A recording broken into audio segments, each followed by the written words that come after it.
पराठा क्या है? पंजाबी मसाला। आदि ब्रह्मा आदिनाथ भगवान की जय। वर्तमान शासन नायक भगवान महावीर स्वामी की जय। पूर्वाचार्यों की जय। चारित्र चक्रवर्ती आचार्य श्री शांति सागर जी महाराज की जय। आचार्य आदि सागर जी महाराज की जय। आचार्य महावीर कीर्ति जी महाराज की जय। गणधराचार्य गणाधिपति गणधराचार्य कंतु सागर जी गुरुदेव की जय। परम पूज्य वैज्ञानिक धर्माचार्य आचार्य कनकनंदी जी गुरुदेव की जय।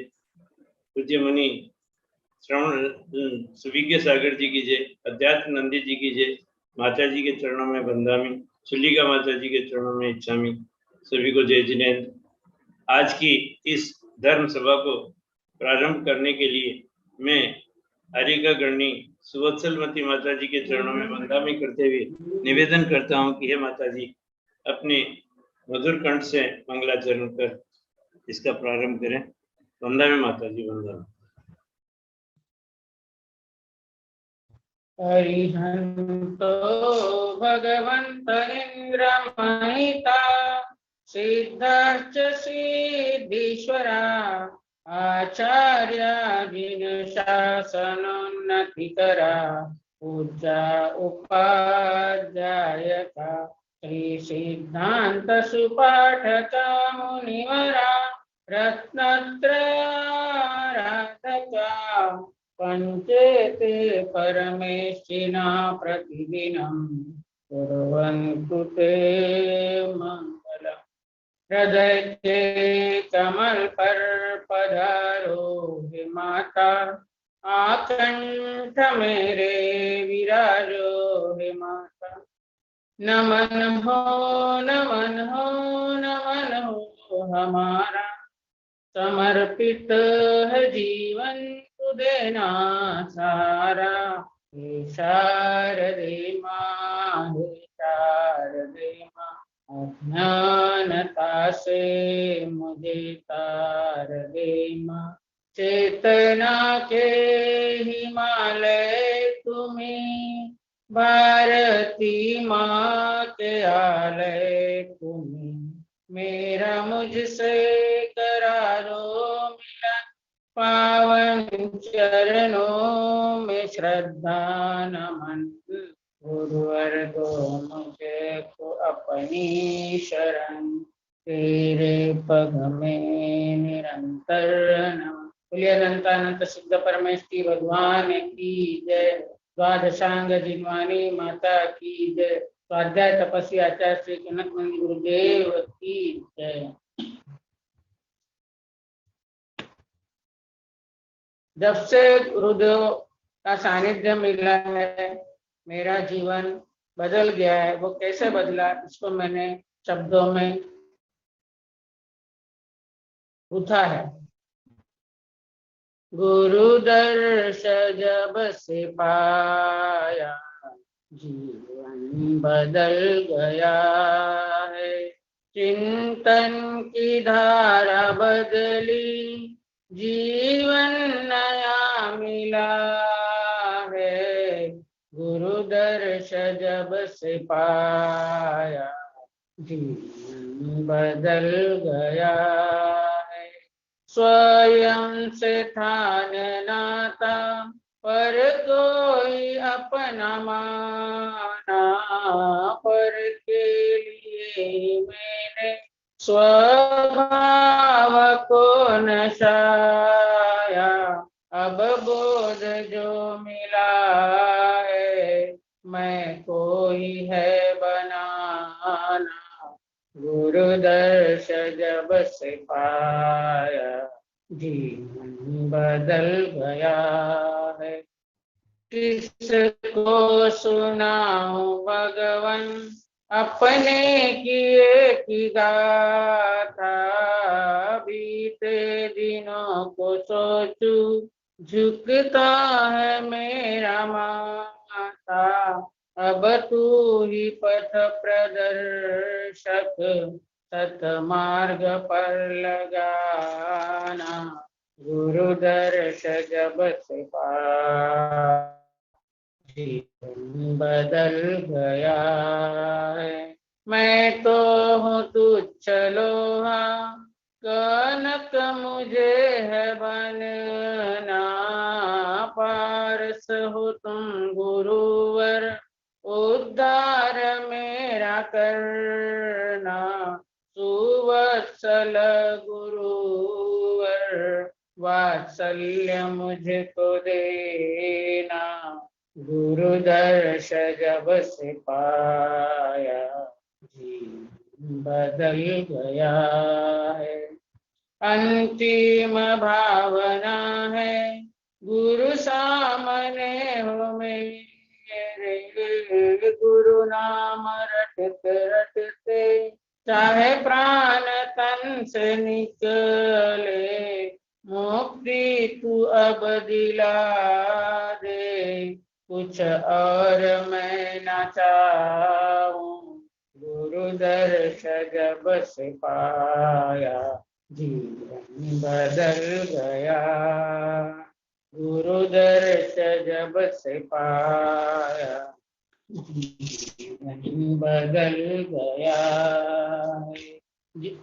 चिंतन की धारा बदली, जीवन नया मिला है, गुरु दर्श जब से पाया, जीवन बदल गया। जब बोलो स्वाध्याय तपस्वी लिखा सर्वज्ञ कृत के लिए आचार्य श्री कनकनंदी गुरुदेव की जय। नमोस्तु नमोस्तु मनीष। पूज्य सुवत्सलमती माता जी ने गुरु दर्श जब से पाया जीवन बदल गया है, बहुत ही सुंदर कविता के माध्यम से आज मंगलाचरण किया। अब मैं श्रवण मुनि सुविज्ञ सागर जी के चरणों में नमस्तु करते हुए निवेदन करता हूँ कि हे गुरुवर, आप अपनी मंगल वाणी से इस वेबिनार को संबोधित करें। गुरुवर नमस्तु नमस्तु नमस्तु।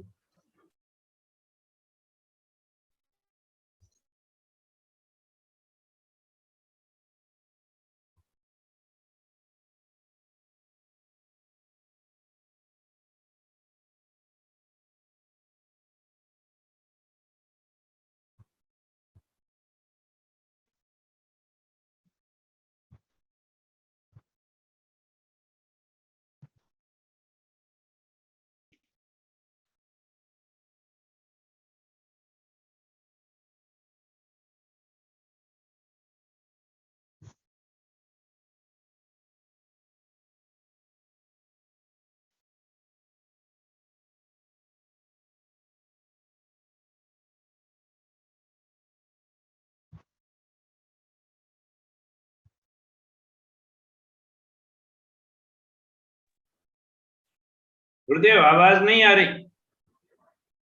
अनम्यूट करें और गुरुदेव को स्पॉटलाइट करें। हाँ, आवाज नहीं आ रही गुरुदेव, अनम्यूट करें गुरुदेव, आवाज नहीं आ रही, आपकी आवाज नहीं आ रही गुरुदेव।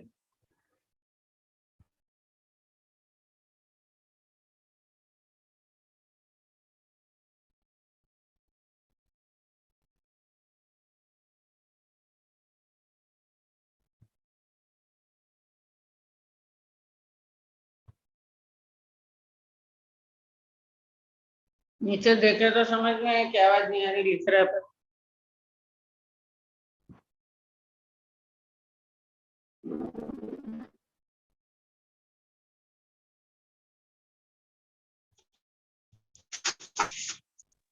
माता जी ध्रुवीन कहाँ गया? क्या पता, आप उधर से कह दो मुनीषी को। वो लिखा हुआ सुन भी नहीं रहे, पढ़ नहीं रहे।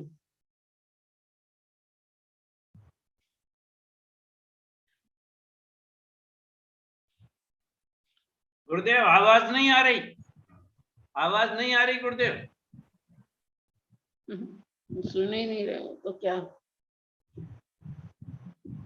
अरे आवाज नहीं आ रही, आवाज नहीं आ रही, अनम्यूट करें। आवाज नहीं आ रही। आवाज आ रही है? जितेंद्र भैया आवाज आ रही है? आवाज नहीं आ रही। हाँ आपकी अब आ रही है। आ रही माइक की पिन लैपटॉप में लगा दो। आ रही क्या? हाँ दे, फिर से पूछ लो वर्ण से। आवाज आ रही है वर्ण? हाँ आ रही है। आ रही बोल। और वरना मेरे को अनम्यूट कर दे, म्यूट कर दे।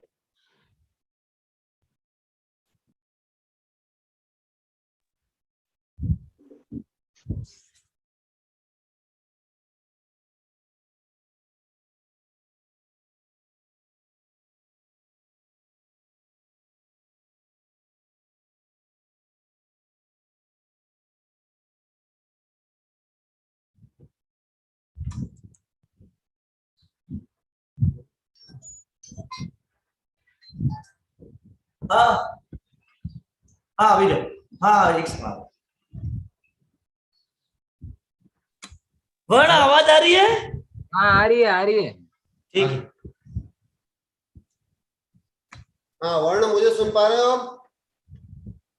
जी गुरुदेव आ रही है आवाज। हाँ तो हम आज के मंगलाचरण पर आते हैं। आध्यात्म वंदना। पल पल आत्म ज्योति जगा दो, मंगलमय समभाव करूं मैं वंदना, ओ करूं मैं वंदना। मन वीणा के मधुर स्वरों में निश दिन गाऊं गान करूं मैं वंदना, ओ करूं मैं वंदना।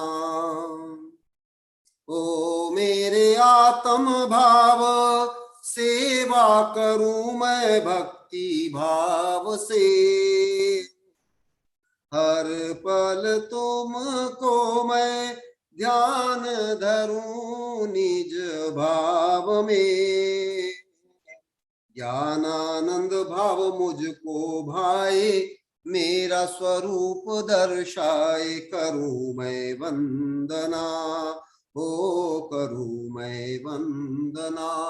पल पल आत्म ज्योति जला दो, मंगलमय समभाव करूं मैं वंदना, ओ करूं मैं वंदना।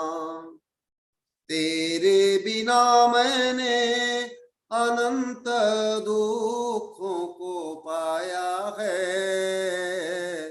तेरा स्वरूप जाने बिन पर को मैंने अपनाया है। पर को अपना मान कर मैंने राग द्वेष अपनाया करूं मैं वंदना, हो करूं मैं वंदना।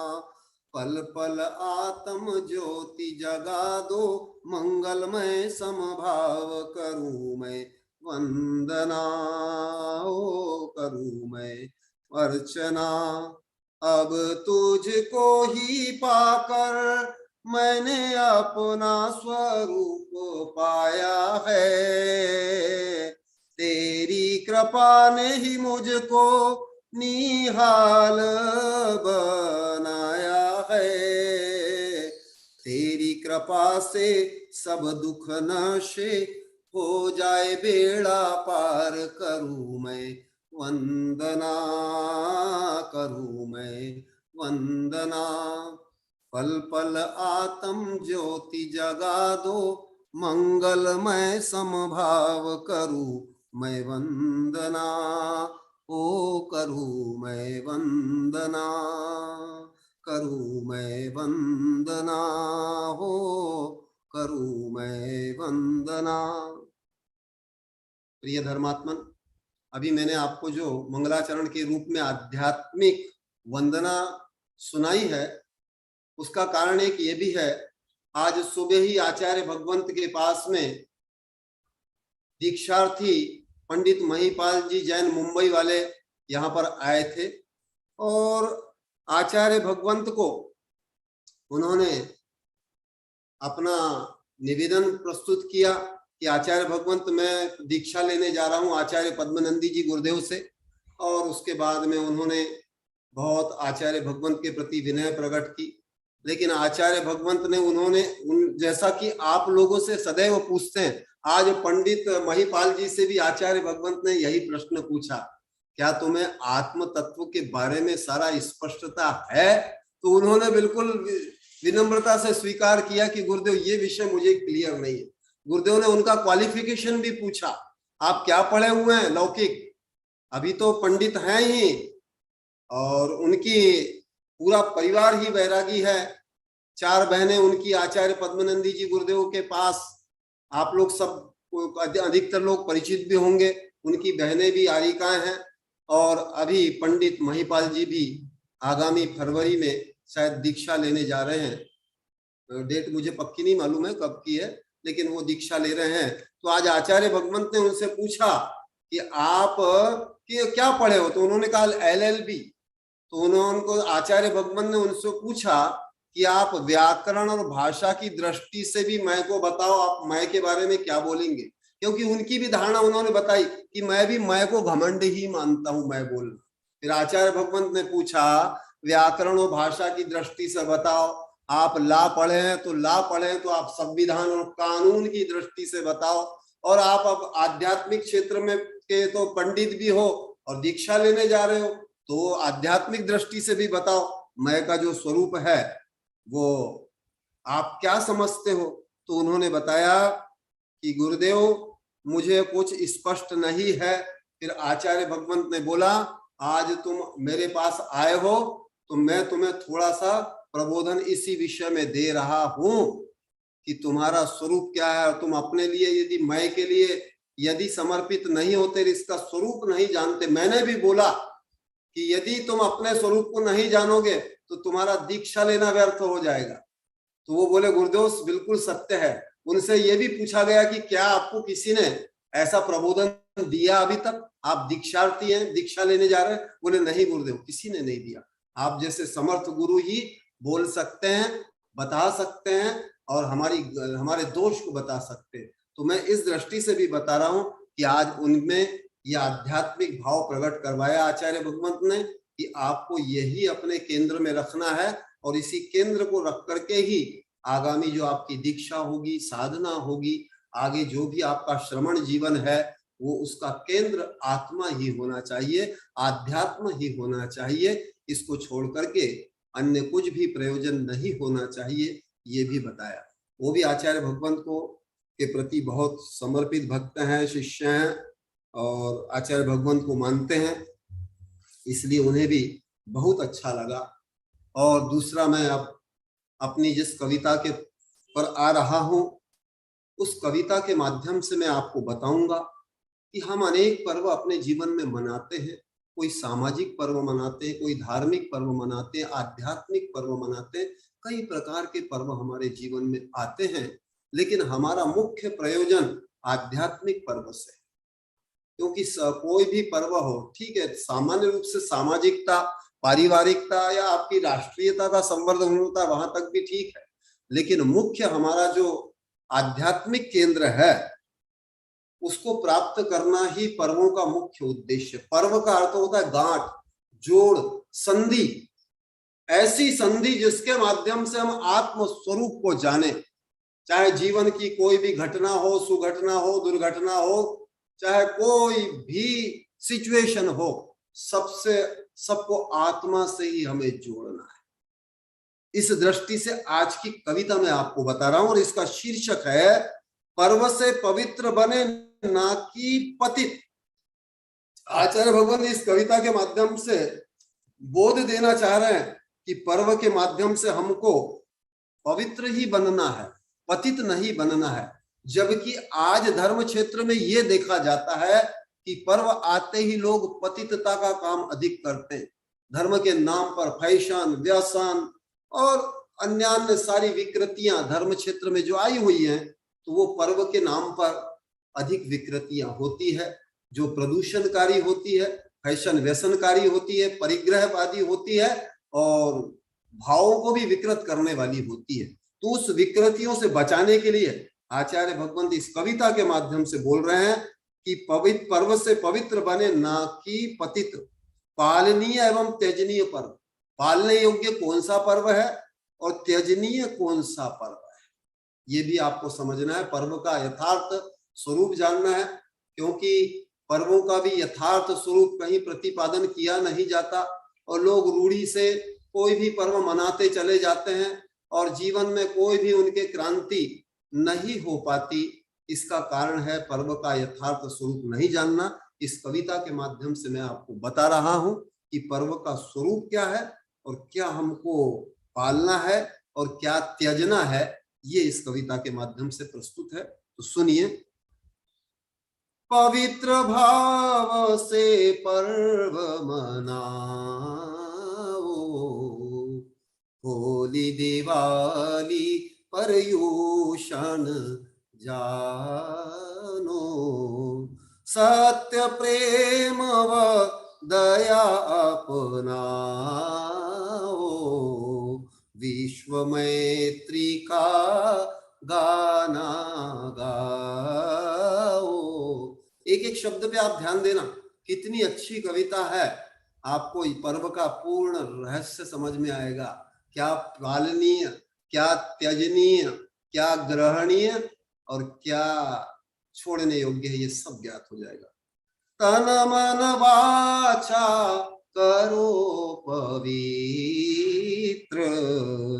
स्वच्छता शांति फैले सर्वत्र, पर्व के उच्च आदर्श मानो, उत्साह सहित उत्सव मनाओ, वैर विरोध व्यसन भी त्यागो, ज्ञान ज्योति से जगाओ जागो, शील सदाचार श्रृंगार करो, फैशन अश्लीलता परिहारो, पर्व के उस गुण वगुणी से आदर व बहुमान से, शोध बोध से प्रचार करो, कर विस्तार स्वयं स्वीकारो, पर्व के नाम से करो ना हिंसा, मिथ्या बढ़ाने न करो प्रशंसा, फैशन व्यसनों से ना हो पतित, प्रदूषण जनक ना कर कृत्य, सादा जीवन उच्च विचार,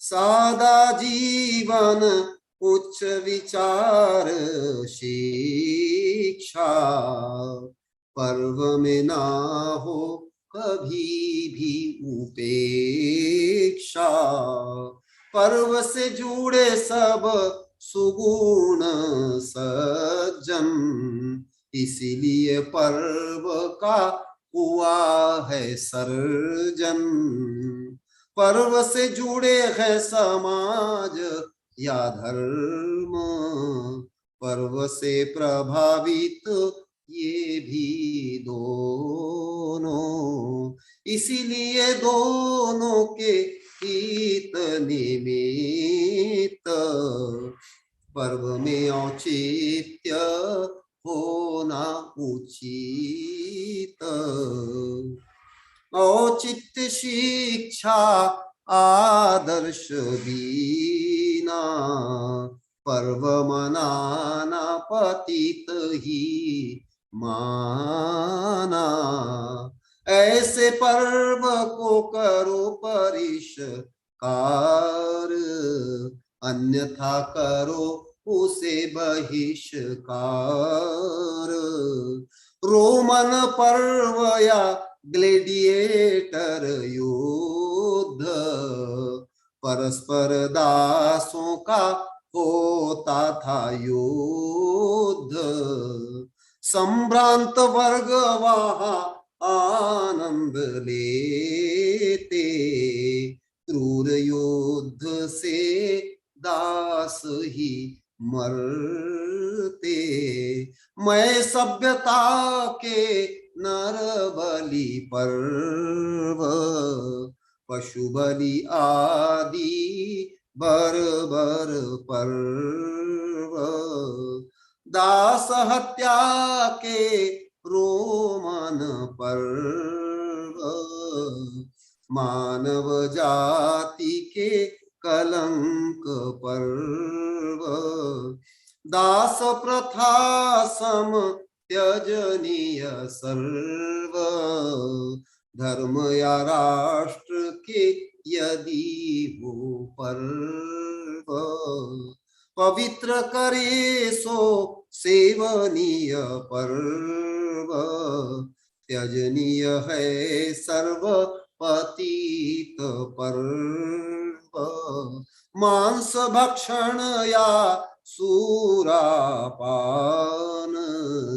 द्यूत व्यसन या वेश्यागमन, भ्रष्टाचार या जीव हनन, पर्व में ना हो कुमनो रंजन, जन्म मृत्यु या विवाह खेल में, ये कुकृत्य ना हो कभी विश्व में, कनक नंदी की भावना सदा, विश्व में हो पवित्र उत्सव सदा, पवित्र भाव से पर्व मनाओ, होली दिवाली पर्यूषण जानो, सत्य प्रेम व दया अपनाओ, विश्व मैत्री का गाना गाओ। प्रिय धर्मात्मन, आपको सामान्य रूप में कविता समझ में आई होगी, लेकिन इसमें आचार्य भगवंत ने अनेक पक्षों को समावेशित किया है। इसमें ऐतिहासिक पक्ष है, देश विशेष की जो सभ्यता और संस्कृति है, पर्वों के नाम पर कैसे कुपर्व होते हैं, कैसे उससे पतित होते हैं, लेकिन पर्व पतित के लिए नहीं है, पवित्र बनने के लिए है। तो इस सारी समीक्षा की दृष्टि से आज की कविता को हमको समझना है, तो मैं आपको इसका विश्लेषण करके थोड़ा समझाता हूं कि पर्व की महत्ता क्या है, पर्व कहते किसको।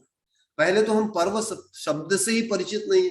आप लोग सामान्यतः हमारे अभी विशेषतः हिंदी प्रदेशों में ज्यादा से ज्यादा त्योहार शब्द बोलते हैं, इसको इसके नाम है, पर्व है, उत्सव है, ऐसे शब्दों का प्रयोग नहीं करते। ये हमारे जीवन में पर्व है, एक संधि है, एक क्रांति है, हमारे जीवन में परिवर्तन लाने के लिए ही समस्त पर्व आते हैं। लेकिन उसका सही स्वरूप नहीं जानने से कथनचित हमारे पूरा जीवन बीत जाता है, हम कभी भी उसका कोई रहस्य समझ ही नहीं पाते, उसका लॉजिक समझ नहीं पाते, उसका साइंस नहीं समझ पाते। इसलिए जीवन में पर्वों का जो हमारे जीवन में यथार्थ से जो शिक्षा, प्रेरणा आदि जो हमारे जीवन में आनी चाहिए, वो नहीं आ पाती। आप लोग भी जानते हैं, आप लोग भी जो 7 वर्ष से आचार्य भगवंत की इस क्रांति और शांति को श्रवण कर रहे हैं, आप लोग भी जानते हैं कि समाज में यथा स्थितिवादिता ज्यादा चलती है, कोई परिवर्तन नहीं होता। उसका कारण है ना उनको सही शब्द बोध रहता, ना भाषा बोध है, ना भाव बोध है। ये सर्वत्र एक बहुत बड़ी रिक्तता है, कमी है, दोष है, कथनचित आध्यात्मिक दृष्टि से अपराध है। क्योंकि हम जब तक किसी भी विषय का सत्य तथ्य नहीं जानेंगे तो हमारे जीवन में हम क्या करेंगे परिवर्तन। हम क्या गधे का बोझ ढोने के लिए सारे कार्य करते हैं, चाहे धर्म करें, शिक्षा करें, सामाजिक कार्य करें या कुछ भी करें, पर्वों के नाम पर भी क्या हमसे बोझ ढोने के लिए थोड़ी आए हैं इस दुनिया। ये चिंतन करो इस कविता के माध्यम से। तो आचार्य भगवंत इस कविता से यही बता रहे हैं कि पवित्र भाव से पर्व मनाओ। जो भी हम पर्व मनाते हैं वो बहुत पवित्रता के साथ, होली, दिवाली, पर्युषण जानो। चाहे होली आए, चाहे दीपावली आए, चाहे पर्युषण आए, हर पर्व को पर्व की तरह मनाना है। अभी होली गई, अभी आगामी कार्तिक के मास में फिर पुनः दीपावली का आगमन होने वाला है। पर्युषण तो अभी आप लोगों ने समापन कर लिया है। ये सब पर्व आते रहते हैं। पर्व का एक नाम उत्सव है, और उत्सव का अर्थ है जो कार्य उत्साह पूर्वक किया जाए। उत्सव जिसमें हमारा कुछ उत्कर्षण हो, हमारा कुछ विकास हो, हमारा कुछ उत्थान हो, उसको कहते हैं उत्सव। और उस उत्सव को हम जो मनाते हैं उत्साह के साथ, वो किसी न किसी पर्व के रूप में, किसी न किसी संधि के रूप में, किसी न किसी निमित्त और नैमित्त के रूप में वो हमारे जीवन में प्रकट होता है। और उसमें बहुत सारे संदेश होते हैं, बहुत सा इतिहास होता है, बहुत सी उसमें घटनाएं होती है जो हमारे जीवन को पुनर्जीवित करने के लिए, एक क्रांति करने के लिए पर्व के रूप में आती है, जिसको सामान्यतः रूढ़िवादी समझ नहीं पाते। इस पीड़ा से ही आचार्य भगवंत ने देश विदेश की सभ्यता, संस्कृति, इतिहास आदि आयामों को जोड़ करके इस कविता का सृजन किया है, जिससे मैं आज आपको लाभान्वित करा रहा हूं। आगे सुनो कि इस जो भी पवित्र पर्व आते हैं, इसके माध्यम से हमको मुख्य रूप से क्या अपनाना है। मैंने अभी आपको पंडित महिपाल जी का उदाहरण बताया। सुबह आचार्य भगवंत के पास में आए, आहार वगैरह दे करके गए, तो सत्य, प्रेम, दया अपनाओ। आचार्य भगवंत बोलते सत्य, मुख्य रूप से हमको सत्य जानना। आप जितना सत्य जानेंगे, हमारे जीवन में जो भी शिक्षा है, चाहे लौकिक शिक्षा भी हो, विज्ञान भी हो, धर्म भी हो, ये सत्य जानने के लिए है। ये बहुत कम लोग जानते हैं। हमारे जीवन में हम सत्य तथ्य को जितना शीघ्रता से जानेंगे, हम उतने सत्य के समीप पहुंच जाएंगे। हमारे जीवन की अनंत समस्याएं, उलझने और समस्त विकृतियां दूर होकर के हम अपने जीवन का सही आनंद ले पाएंगे। नहीं तो आपका जीवन मात्र रूढ़ी ढोने के लिए, गधे का भार ढोने के लिए हो जाएगा। इससे और कुछ भी नहीं होगा। आप जीवन में कितनी भी शिखरजी करके आ जाओ, कितनी भी 4 धाम की यात्रा करके आ जाओ, कुछ भी कर लो, कभी परिवर्तन नहीं होगा। हमारे जीवन लाल जी यहाँ बैठे थे, वो हंस रहे हैं, वो खेत में बैठ करके हंस रहे हैं, क्योंकि उन्होंने ही बताया, गुरुदेव मैं तो 4 धाम की यात्रा करके आया हूँ, लेकिन जो सत्य तथ्य मुझे सदगुरु से प्राप्त हुआ है वैसा कभी प्राप्त नहीं हुआ था। अब उनके जीवन में देखो कितना आनंद है। वो इतने व्यस्तताओं में, इतने कृषि कार्य में रहते हुए भी, जिनको कल्पना हो कि कृषि काम में कितना काम करना पड़ता है, कितना श्रम करना पड़ता है, लेकिन नीले गगन के तले खड़े होकर के अपना कृषि कार्य भी करते हैं और वेबिनार का भी श्रवण करते। क्यों? क्योंकि अब उनको सत्य का परिचय हो गया है। उस सत्य के परिचय के कारण उनके जीवन में एक क्रांति खड़ी हो गई। तो मैं ये जो बता रहा हूं, आपके भी जीवन ऐसा क्रांतिकारी बने। आपके भी जीवन में यथायोग्य सबके क्रांति हो रही है। आपका जुड़ाव ही बता रहा है, आपकी तत्परता, आपका उत्साह ही बता रहा है कि आपको जीवन में क्रांति करना ही अब आपका उद्देश्य है। और इस क्रांति के लिए ही, सत्य को जानने के लिए, इस प्रेम का संचार करने के लिए और दया का संचार करने के लिए विश्व मैत्री का गाना गाना है। इन पर्वों के माध्यम से हमको विश्व मैत्री का गाना गाना है। कोई भी पर्व ऐसी संकुचितता के लिए नहीं है, समावेशिता के लिए है, इस अनेकांत के लिए है, अहिंसा के लिए है, सत्य के लिए है, उसको जानने के लिए। इसलिए विश्व मैत्री का गाना गाओ। आचार्य भगवंत की हर कविता आपको विश्व मैत्री का गाना गाने के लिए प्रेरित कर रही है। जितना विश्व मैत्री पे, और आज का युग तो ग्लोबलाइजेशन का युग है। अभी तो सारा विश्व एक गांव है। आप इस मीडिया के माध्यम से देखो ना, सारे एक जगह जुट गए हो। तो ये सब अभी वैश्विकता का युग है। सारा विश्व एक विलेज है, गांव है। तो इस गांव में हमको, जैसे गांव में लोग कैसे प्रेम और सद्भावना से रहते हैं, इस पूरे वर्ल्ड को भी अपना एक गांव मान करके हमको इस विश्व मैत्री के गाने को गाना है। यही पर्वों का संदेश है। आचार्य भगवंत बोलते हैं कि इस पर्व के माध्यम से और क्या करना है। तन मन वाचा करो पवित्र, स्वच्छता शांति फैले सर्वत्र। तन को भी स्वच्छ करना है पर्वों के माध्यम से, मन को भी स्वच्छ करना है और वचन को भी स्वच्छ करना है, तीनों को पवित्र भी करना। क्योंकि ऐसा होता है कि कोई भी पर्व आता है तो हम अच्छे कपड़े भी पहनते हैं, अच्छे स्वच्छ घरों को भी स्वच्छ करते हैं, लेकिन शरीर के साथ मन को भी स्वच्छ करना है और वचन को भी स्वच्छ करना है। वचनों की स्वच्छता भी हमको पर्वों के माध्यम से सीखनी है। अभी आपने पर्युषण पर्व के समापन पे सबसे क्षमावाणी के अवसर पे क्षमा याचना की होगी। खम्मामि सब्ब जीवानम सब्बे जीवा खमंतु में मित्ति में सब्ब भूदेषु वैरम मध्यम न केन्वी। मैं भी संसार के सब जीवों को पहले क्षमा कर रहा हूं और सबसे क्षमा चाह रहा हूं इस पर्युषण के अवसर पर। ये भी एक वाचनिक शुद्धता है, स्वच्छता है, जिसके माध्यम से मन पवित्र होता है, एक व्यापक भाव आता है। स्वच्छता शांति फैले सर्वत्र। स्वच्छता सिर्फ शरीर की ही नहीं, हमारे परिवेश की भी, हमारे राज्य की भी, हमारे राष्ट्र की भी और अंतरराष्ट्र की भी, सर्वत्र स्वच्छता फैले। अभी शासन प्रशासन को भी स्वच्छता का पर्व मनाना पड़ रहा है। स्वच्छ हो भारत, आप प्रतिदिन सुनते हैं आपके गांव में जहां तहां गाड़ियां आती है, स्वच्छ भारत का अभियान चल रहा है। तो इस पर्वों के माध्यम से तन मन वचन और अपने परिवार की, परिवेश की, राष्ट्र की सर्वत्र स्वच्छता करना है, ये हमारा संकल्प होना चाहिए पर्व के उत्सव उपलक्ष्य में। आचार्य भगवंत तो बोल रहे हैं पर्व का जो उच्च आदर्श है, पर्वों का जो उद्देश्य है, पर्वों का जो रहस्य है, उसको हमको मानना चाहिए और उत्साह सहित। और ये रहस्य जानकर के हम जो कुछ पर्व मनाएंगे उसमें विशेष आनंद आएगा। नहीं तो मात्र देखा देखी होगा, लोगों ने नाच लिया, गा लिया, कुछ खा लिया, पी लिया, कुछ फैशन और व्यसन कर लिया, इससे आपको सही आनंद नहीं आएगा। उसका रहस्य जान करके आप अपने जीवन में जो कुछ करेंगे, जैसे हम संत लोग हैं, संतों की हर दिन होली और दिवाली होती है। हम लोग अतिथि हैं, हम लोग किसी तिथि में बंधे हुए नहीं है। मराठी में एक कहावत है, संत येती घरा तोची दिवाली दशरा।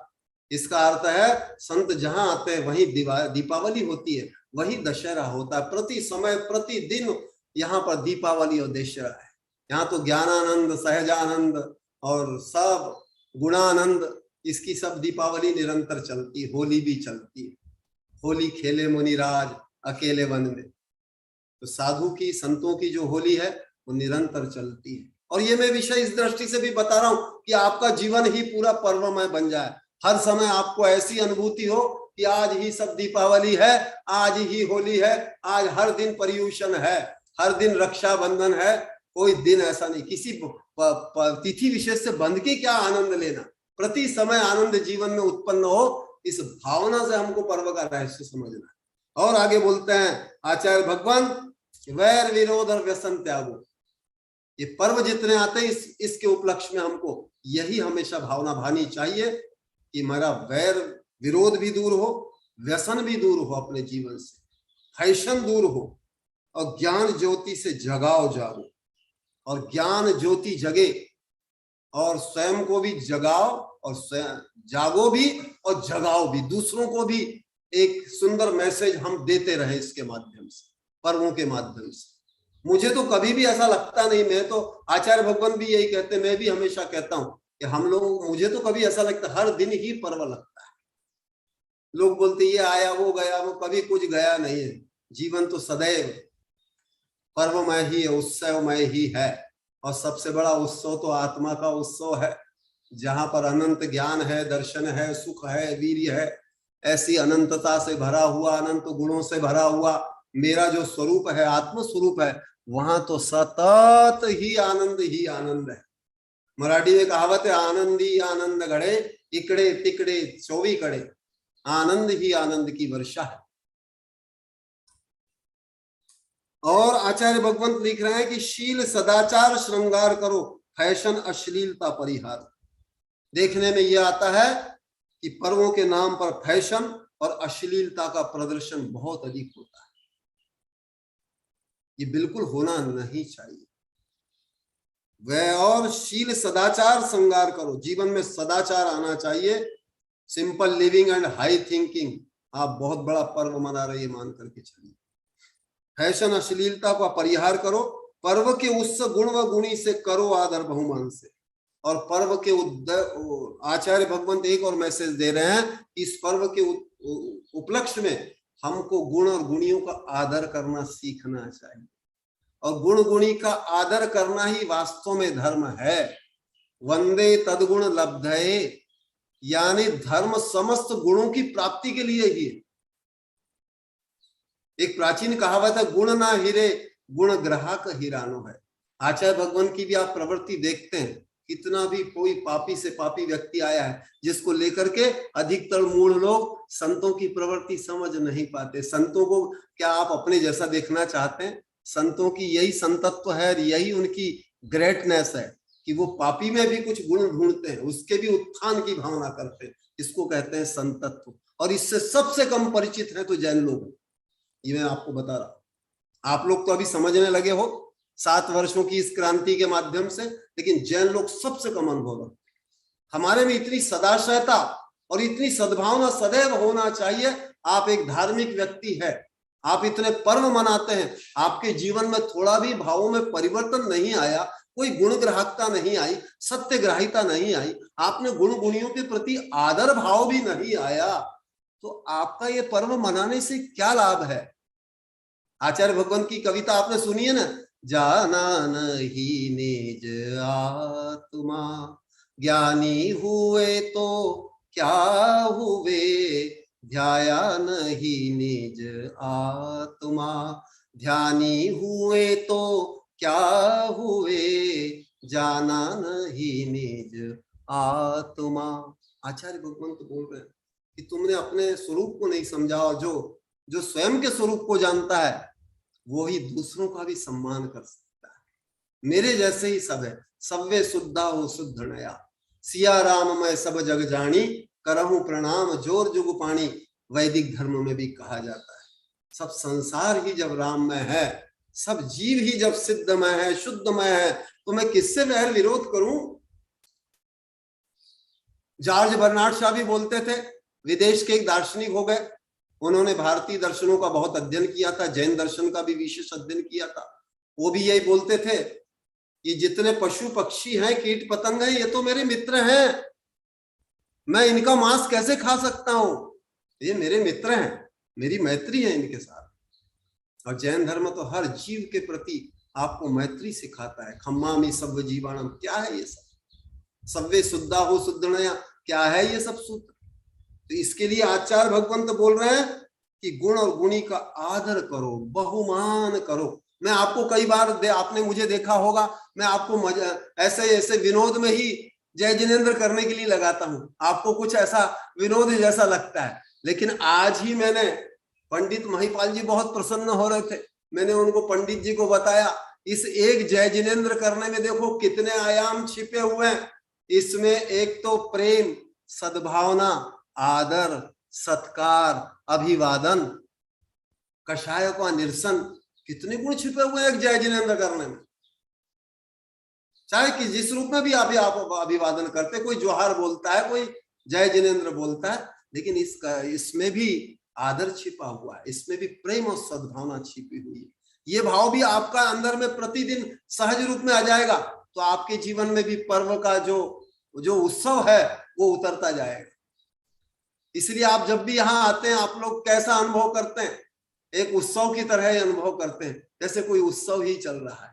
हम एकांत शांत में भी बैठ करके ऐसा लगता है कि यहाँ निरंतर उत्सव चल रहा है, क्योंकि यहाँ पे सहजानंद, आत्मानंद, ज्ञानानंद निरंतर उसकी धारा प्रवाहित होती रहती है, और जो सदैव ही हमको एक ज्ञान में अवगाहन कराती है, गुणों में अवगाहन कराती है, एक आनंद का रसास्वादन कराने वाली आचार्य भगवंत की ये सभा रहती है।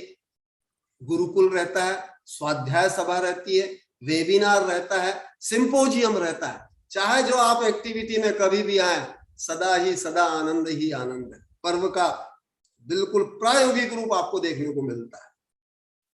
और नहीं तो आप भीड़ में रह करके भी आनंदित नहीं हो सकते, टेंशन में होते हैं।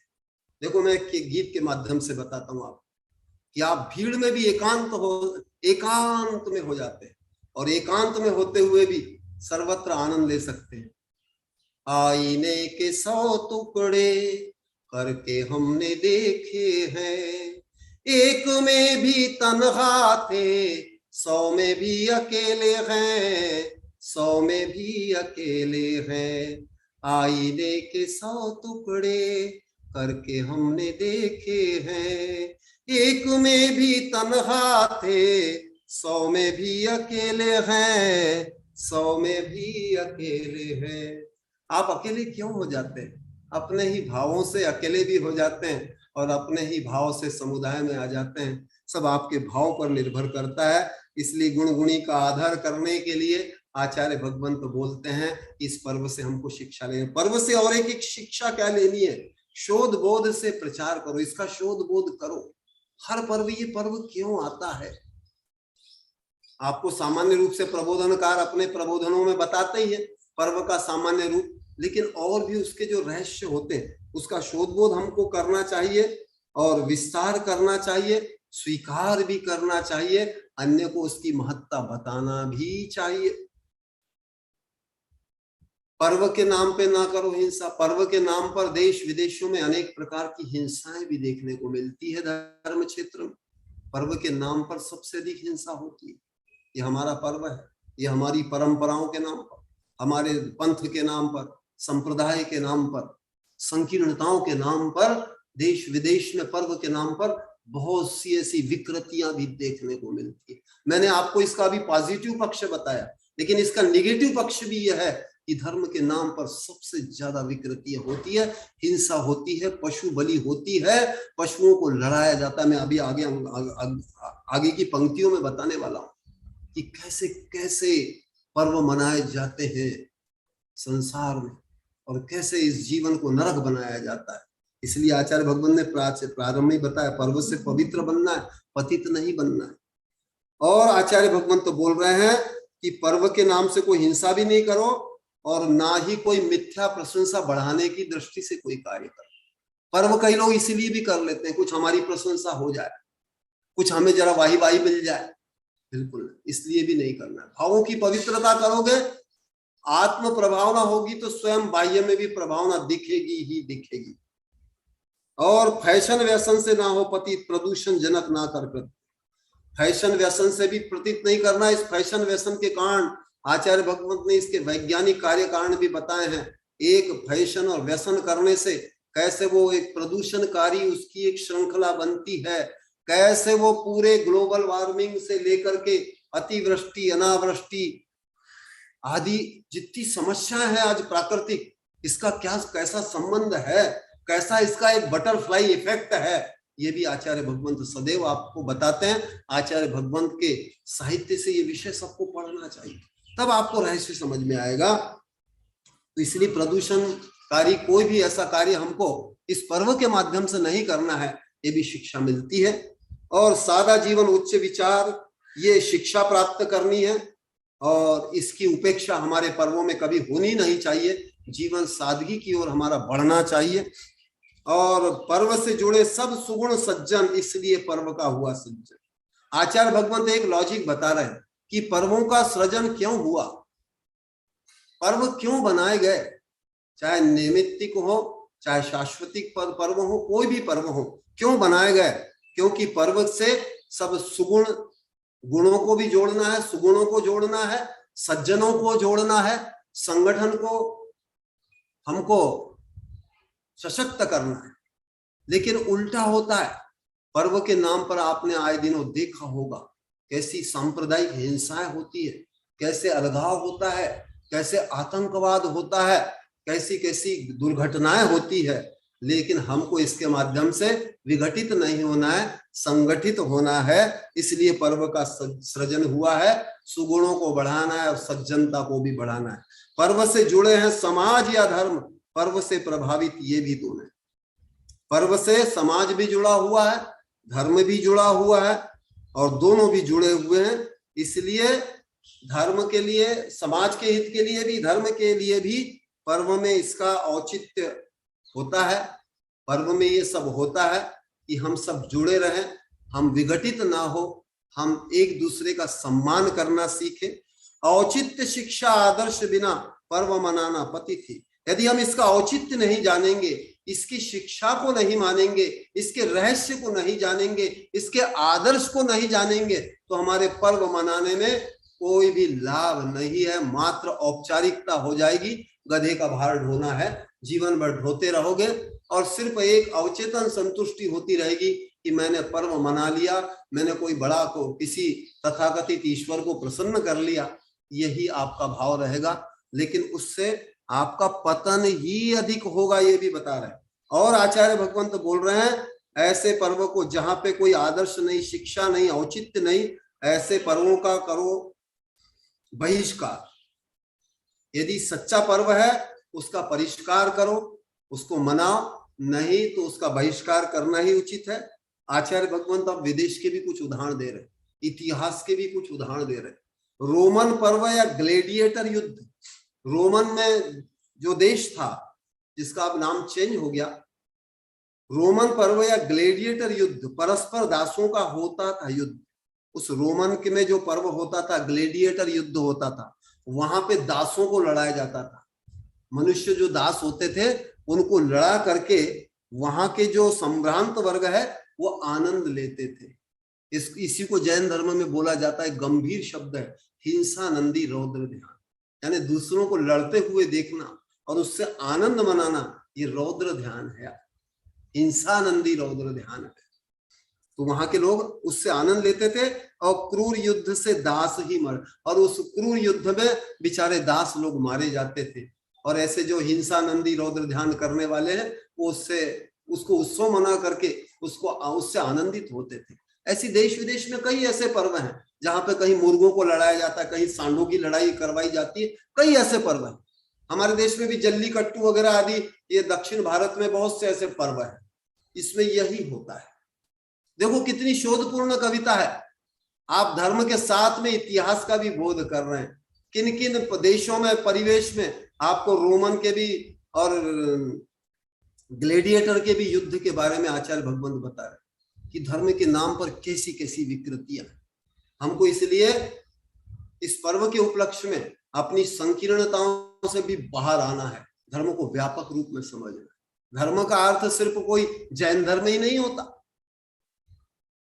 धर्म का तो वस्तु स्वभाव धम्मो, वस्तु का स्वभाव धर्म है। धर्म किसी एक व्यक्ति का नहीं, किसी वर्ग विशेष का नहीं, हर जीव के लिए है धर्म। और आत्मा का तो स्वभाव ही धर्म है, और वस्तु स्वभाव, हर वस्तु का जो भी स्वभाव है वो उसके लिए वो धर्म है। धर्म की बड़ी व्यापक अवधारणा हमारे भारतीय संस्कृति में है, इसको भी हमको जानना। धर्म की भी संकीर्ण अवधारणाओं के कारण आज चाहे सामाजिक क्षेत्र हो, चाहे पारिवारिक क्षेत्र हो, चाहे राजनीतिक क्षेत्र हो, सर्वत्र द्वंद्व है, सर्वत्र झगड़े हैं। ये भी आपको समझना है, इसके माध्यम से ये भी ज्ञान प्राप्त करना है, ये भी धर्म का अंश है। ये जानकर जा, तब आपके जीवन में पर्व प्रकट होगा, तब आप यथार्थ से ज्ञानानंद पर्व मना पाएंगे। ये भी बताने का उद्देश्य। और आचार्य भगवंत बता रहे हैं, मय सभ्यता के नर भली, मय की भी एक सभ्यता जिसको माया सभ्यता भी बोलते हैं, वहां पे नर बलि का पर्व मनाया जाता था। किसी मनुष्य की बलि दे करके भी लोग पर्व मनाते। पशु बलि आदि पर्व, पशुओं की भी बलि और मनुष्यों की भी बलि हमारे देश में भी है। अभी भी कई जगह पशु बलि दी जाती है, सामूहिक रूप से पूरे धर्म के नाम पर बलि दी जाती है।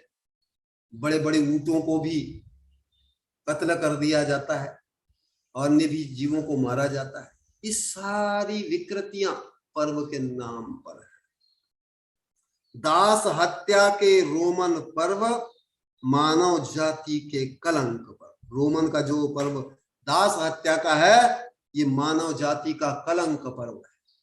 भले वो किसी धर्म के नाम पर, किसी जाति के नाम पर या किसी परंपरा के नाम पर ही क्यों ना किया जाए, वो सब मिथ्या है, वो सब आत्म पतनकारी है, वो विनाशकारी है, अशांति कारक है, असमता कारक, विषमता को ही जन्म देने वाला है। दास प्रथा सम त्यजनीय सर्व धर्म या राष्ट्र के यदि हो पर।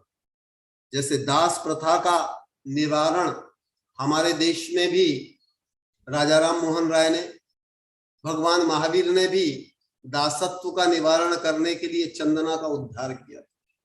विदेशों में भी अब्राहम लिंकन ने अमेरिका में दासत्व का निरसन किया था। इसलिए अब्राहम लिंकन एक बहुत ग्रेट व्यक्ति बने, अमेरिका के एक बहुत राष्ट्र पुरुष, सम्माननीय पुरुष के रूप में अब्राहम लिंकन को जाता है, क्योंकि उन्होंने दास प्रथा का निरसन किया था। लेकिन कोई दास प्रथा हो या इस तरह की कोई भी कुप्रथा हो, ये धर्म या राष्ट्र के नाम पर हो, ये सब त्यजनीय है। आचार्य भगवंत ये भी बोल रहे हैं कि हमको त्याग देना चाहिए, हमको अच्छी जो हमारी उत्थानकारी परंपरा है उसको अपनाना चाहिए।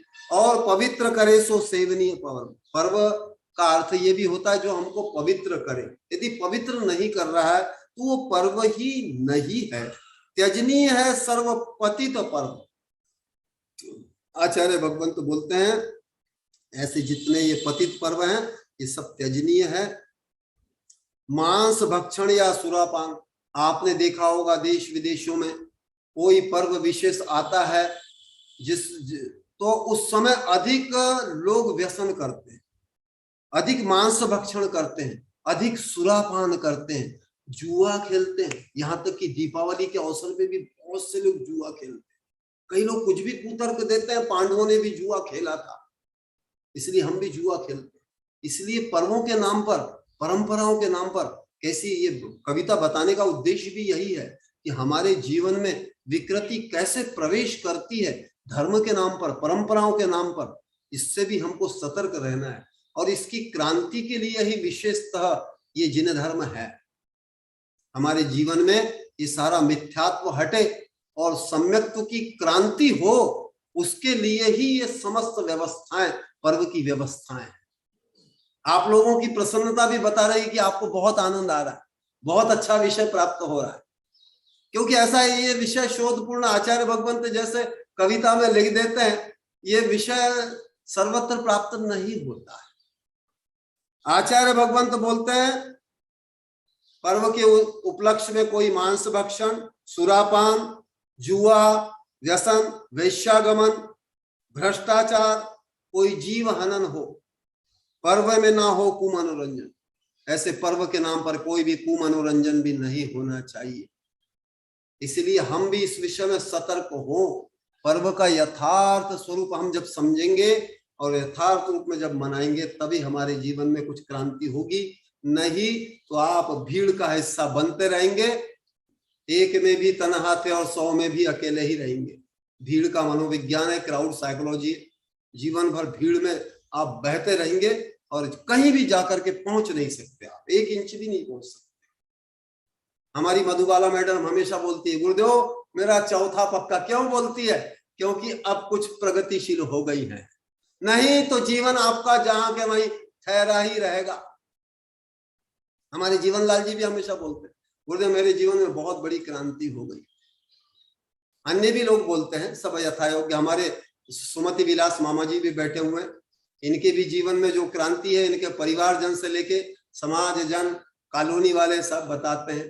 अन्य भी जो हमारे सुधी श्रोता यहाँ पर बैठे हुए हैं वो सब जानते हैं, सबके जीवन में यथायोग्य कितना परिवर्तन है। और आप कॉलोनी वासियों में तो विशेष रूप से आप प्रथम क्रमांक पर है, ऐसा आचार्य भगवंत भी यहाँ हजारों बार बोले हैं। मैं भी प्रतिदिन बोलता हूँ कि आप लोगों में ये भाव विशेष रूप से जागरूक हुआ है, क्योंकि आप अब पर्वों की महिमा समझने लगे।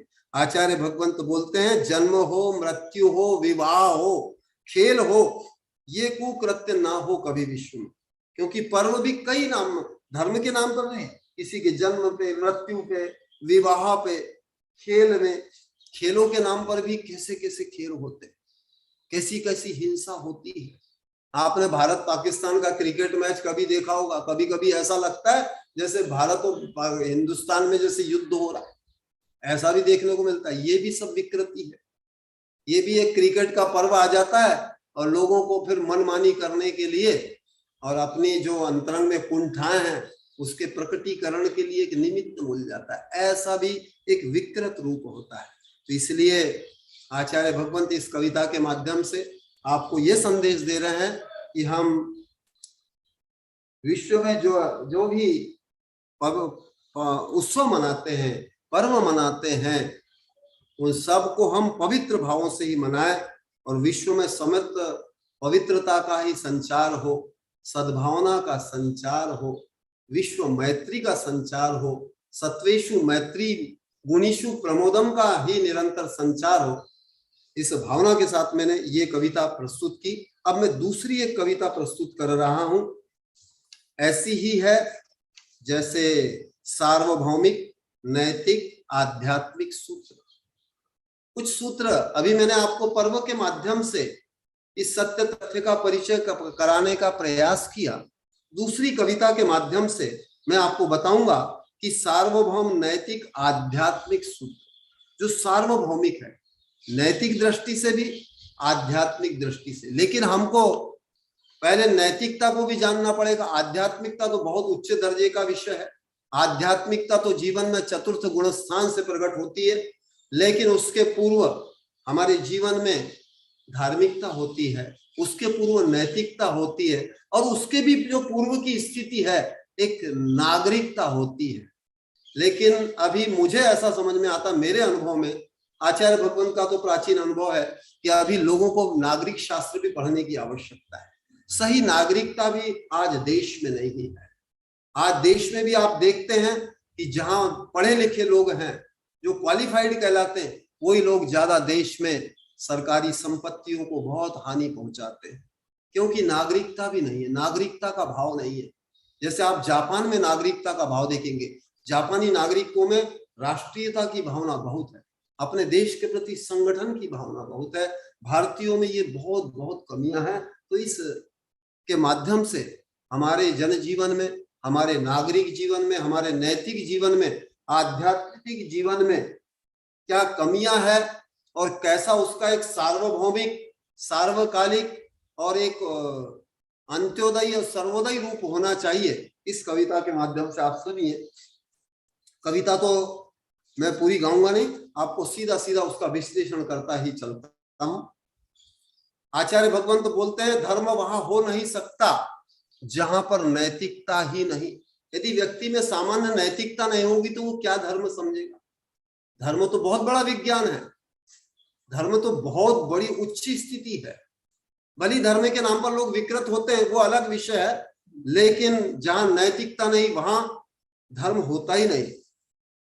और आध्यात्मिकता नहीं होती जहां समता नहीं, जहां समता का भाव नहीं है, जहां विषमताएं हैं, चाहे धर्म के नाम पर ही क्यों ना हो, तो वहां पे आध्यात्मिकता प्रकट नहीं हो सकती। इसलिए बताया, आध्यात्मिकता का उद्भव चतुर्थ गुण स्थान से होता है, जहां से जीव को आत्म स्वरूप की। आज पंडित महिपाल जी को आचार्य भगवंत ने आते ही यही बताया कि सबसे पहले ये जानो आप दीक्षा किस लिए ले रहे हैं। आचार्य भगवंत उनको ही नहीं, बड़े बड़े आचार्यों को, साधुओं को, वैज्ञानिकों को, दार्शनिकों को भी यही कहते हैं।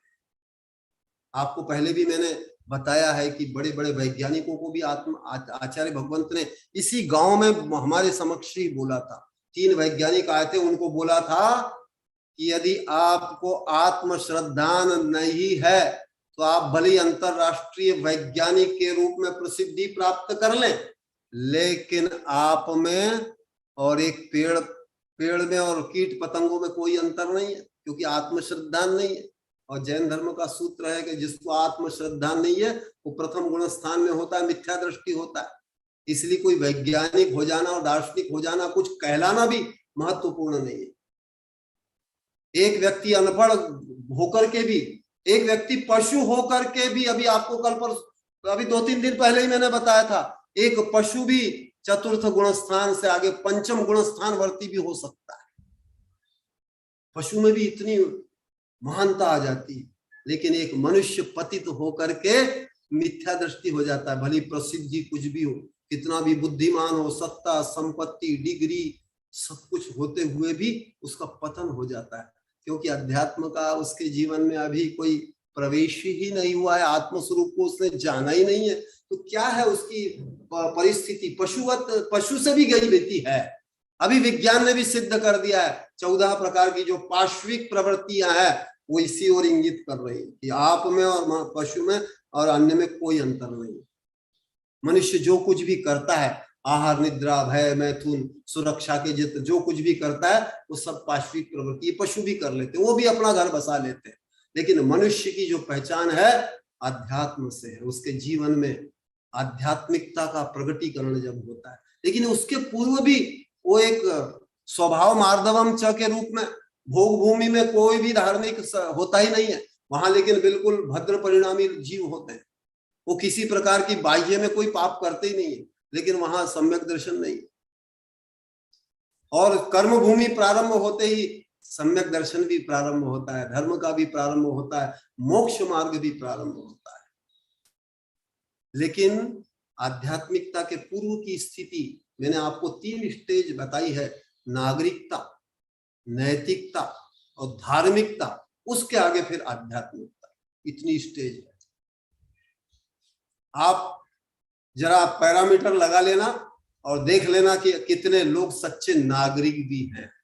हमारे देश में जो भी राष्ट्र विरोधी कार्य करते हैं, क्या वो नागरिक कहलाने के भी अधिकारी हैं? मैंने आपको जापान का इसलिए उदाहरण दिया, अमेरिका का उदाहरण दिया। कितनी नागरिकता के से आगे नैतिकता में भी अभी जापान अग्रणी है। संदर्भ के अनुसार कभी उसकी कविता भी आपको सुनाऊंगा। जापान आज बहुत बड़ा एक नैतिक देश है, और अभी वेस्टर्न से लेके पौर्वात्य से लेके तो पाश्चात्य तक अभी अध्यात्म का भी उदय हो रहा है। अभी आध्यात्मिक तक में उनका श्रद्धान हो रहा है। जिन देशों में कोई मूलतः आध्यात्मिक दर्शन ही नहीं है, वहां पर भी अभी आध्यात्मिकता का प्रवेश हो रहा है। और ये आध्यात्मिक देश की दुर्दशा देखो, इस पर्वों के माध्यम से, इन आध्यात्मिक सूत्रों के माध्यम से हमको ये जानना है कि हमारे देश में कितनी पतित अवस्था है। नागरिकता भी नहीं है सच्ची। अभी आप धार्मिकता की तो बात छोड़ो, आध्यात्मिकता तो बहुत दूर है। इसलिए सच्चे नागरिक भी अभी नहीं बन पा रहे। ये भी आचार्य बोलते हैं, जहां शांति न होती वहां जहां निराकुलता नहीं, जहां निराकुलता नहीं है वहां शांति नहीं। आप लोग बोलते हैं शांति शांति शांति, शांति का विषय बहुत सुनते हैं, अमन शब्द भी बोलते हैं, लेकिन शांति क्यों नहीं मिलती? धर्म में आकर भी क्यों नहीं मिलती? क्योंकि निराकुलता नहीं है। आत्म को हित है सुख सो सुख, आकुलता बिन कहिए। जहां आकुलता, और आकुलता उसी की कम हो सकती है जो नैतिक जीवन जीता है, जो सदाचार और सिंपल जीवन जीता है, उसके जीवन में ही शांति का प्रवेश है। नहीं तो शांति आप ढूंढे नहीं मिल सकती, बाजार में तो मिलती नहीं।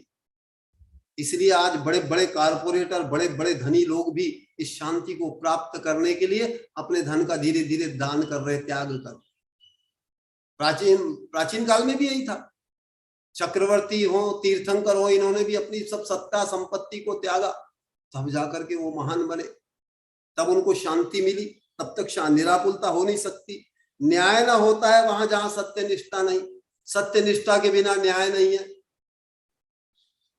हमारे देश की न्याय व्यवस्था देख लो कैसी है, कोई सत्य निष्ठा का काम ही नहीं है। कोर्ट कचहरी में आप जाते हैं, हमेशा उसके चक्कर लगाते हैं, चक्कर ही लगाते रह जाते हैं न्याय की आस में, कभी न्याय मिलता नहीं।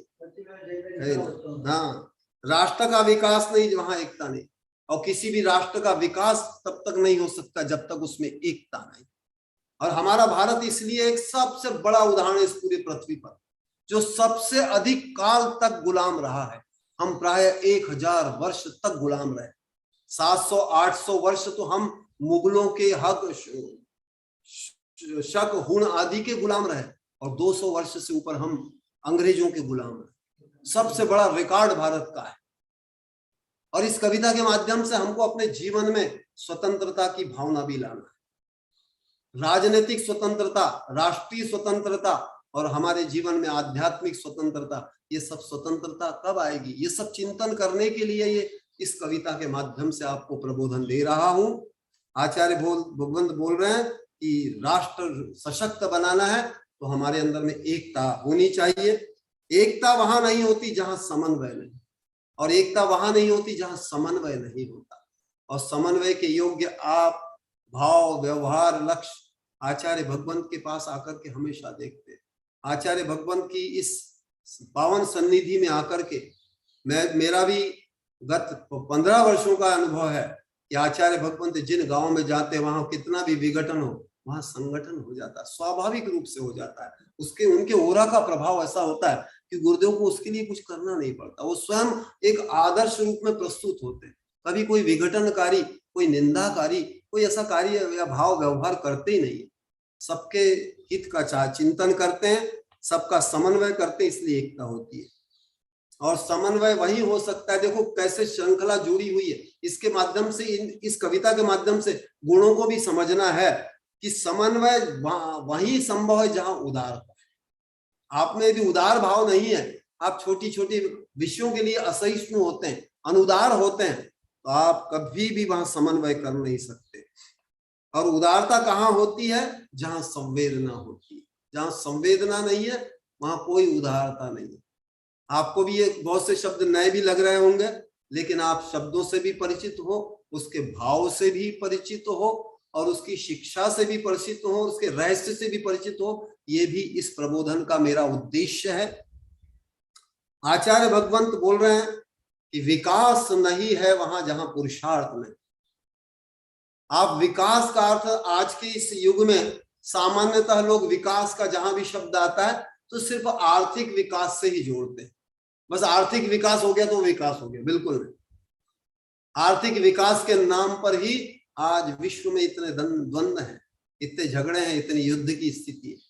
इसी आर्थिक विकास के नाम पे इतने प्रदूषण है, इतनी प्राकृतिक आपदाएं हैं, इतना प्राकृतिक असंतुलन है, इतना पर्यावरण का असंतुलन है। उसका कारण है कि सिर्फ आर्थिक विकास की जो अवधारणा है वो हमारी एक भ्रमपूर्ण और मिथ्यापूर्ण है। ये भी आचार्य बोल रहे हैं कि विकास नहीं होता जहां पुरुषार्थ नहीं। विकास यानी हमारा धार्मिक विकास हो, हमारा नैतिक विकास हो, आध्यात्मिक विकास हो, कई प्रकार का विकास है हमारे जीवन। पुरुषार्थ नहीं होता जहां उत्साह नहीं है। अभी आपको पर्व के बारे में बोल, पुरुषार्थ तभी होगा जब आपके अंदर में उत्साह होगा। उत्साही व्यक्ति ही पुरुषार्थ कर सकता है। इसलिए उत्साह भी एक हमारा तत्व है जिसके माध्यम से हम पुरुषार्थ करते हैं। उत्साह नहीं होता जहां श्रेष्ठ लक्ष्य नहीं, और उत्साह तब तक नहीं आ सकता जब तक श्रेष्ठ लक्ष्य नहीं। मैं तो चला जिधर चले रास्ता, मुझे क्या खबर है कहाँ मेरी मंजिल, मैं तो चला। आपने गीत में भी सुना होगा, ये गीत भी यही शिक्षा दे रहा है। जीवन क्या है? जिधर चले रास्ता, मैं तो चला, कोई लक्ष्य नहीं, लक्ष्यहीन जीवन भटकाव ही है। ये भी आचार्य भगवंत बता रहे हैं कि जहां श्रेष्ठ लक्ष्य नहीं है वहां कोई महानता भी नहीं होती। आपके जीवन में कोई ऐसी महानता का जन्म नहीं हो सकता जब तक श्रेष्ठ लक्ष्य नहीं हो। आजकल श्रेष्ठ लक्ष्य के नाम पर आप श्रेष्ठ लक्ष्य किसको समझते हैं? कोई भी व्यक्ति से पूछो, कैरियर संबंधित चर्चा करता है। मेरे को आईएएस बनना है, मुझे आईपीएस बनना है, मुझे आईआईटी करना है, मुझे डॉक्टर बनना है। इसको ही सब लोग समझते हैं कि हमारे जीवन में ये श्रेष्ठ लक्ष्य। बिल्कुल। अभी वेस्टर्न में भी जितनी क्रांति चल रही, वहां के लोग भी समझ रहे हैं कि हमने जो कुछ अभी तक लक्ष्य बनाए है कोई बहुत बड़ा लक्ष्य। यहाँ तक कि वैज्ञानिक अनुसंधान भी कोई बहुत बड़े लक्ष्य नहीं, उसमें भी कई प्रकार के संशोधन होते जा रहे हैं। अभी के नए नए वैज्ञानिक सब पुराने वैज्ञानिकों को सब खंडन कर रहे हैं, सब उनके सिद्धांतों को खंडन कर रहे हैं। नया नया आ रहा है। तो इसलिए श्रेष्ठ लक्ष्य होना जरूरी है। और श्रेष्ठ लक्ष्य का अर्थ है हमारे जीवन में जब आध्यात्मिकता, आत्म स्वरूप को जानने के प्रति, उस लक्ष्य के प्रति जब जागरूकता आती है तो उसके आनुषंगिक सब कुछ आ जाता है हमारे पास। जैसे आचार्य भगवंत है हमारे, आचार्य भगवंत के पास बताओ आज क्या कमी है?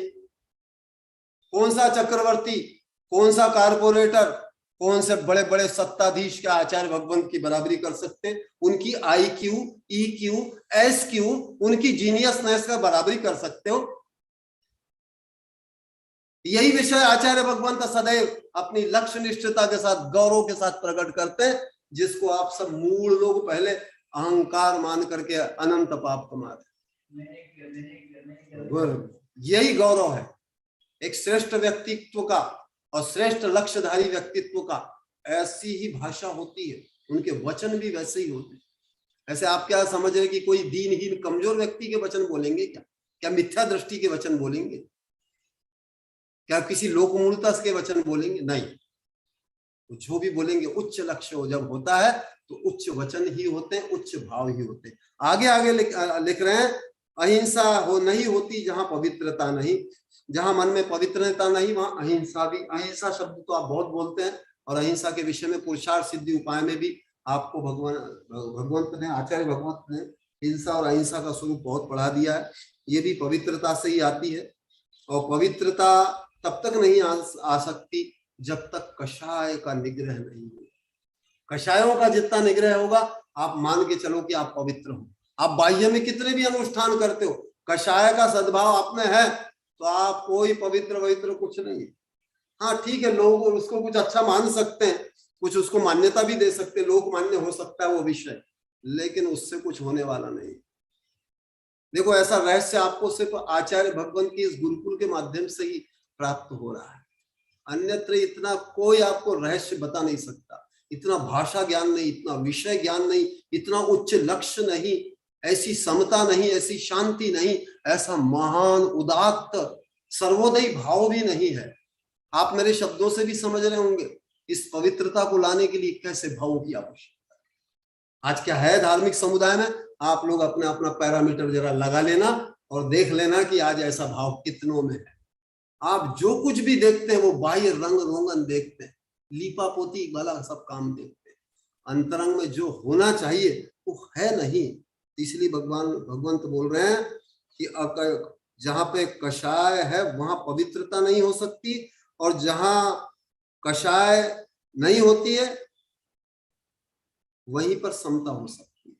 यानी जहां कषाय वहां समता संभव ही नहीं है। भले समता शब्द वो रट ले, अनेक विधान कर ले, पूजा कर ले समता के नाम पर, कुछ भी नहीं होने वाला है। समता नहीं होती जहां साक्षी भाव नहीं। ये साक्षी भाव भी बड़ा महत्वपूर्ण शब्द है।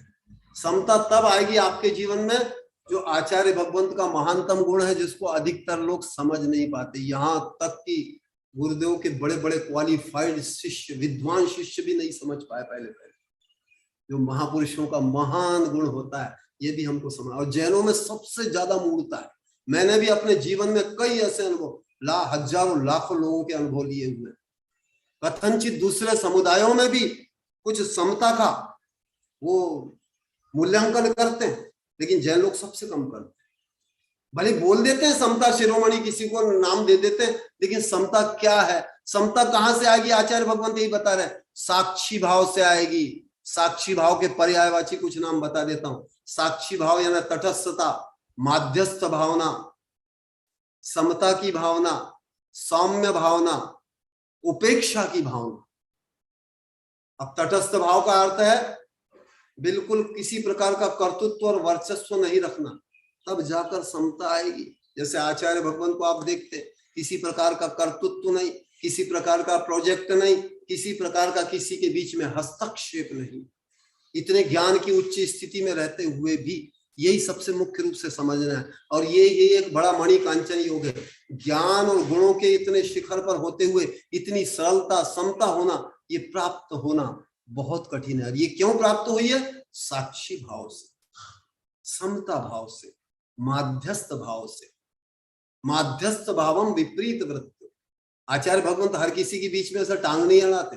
जो शिष्य के रूप में प्रस्तुत होता है उसको ही प्रायश्चित भी देते हैं, डांट भी लगाते हैं, बाकी सबके बीच में नहीं पड़ते। आपने देखा होगा, क्या भगवान आचार्य भगवंत के बराबर कोई मनोवैज्ञानिक इस पूरी पृथ्वी पर है? आपके घर तक सब जानते हैं, आपके चूल्हे चौके तक सब जानते हैं।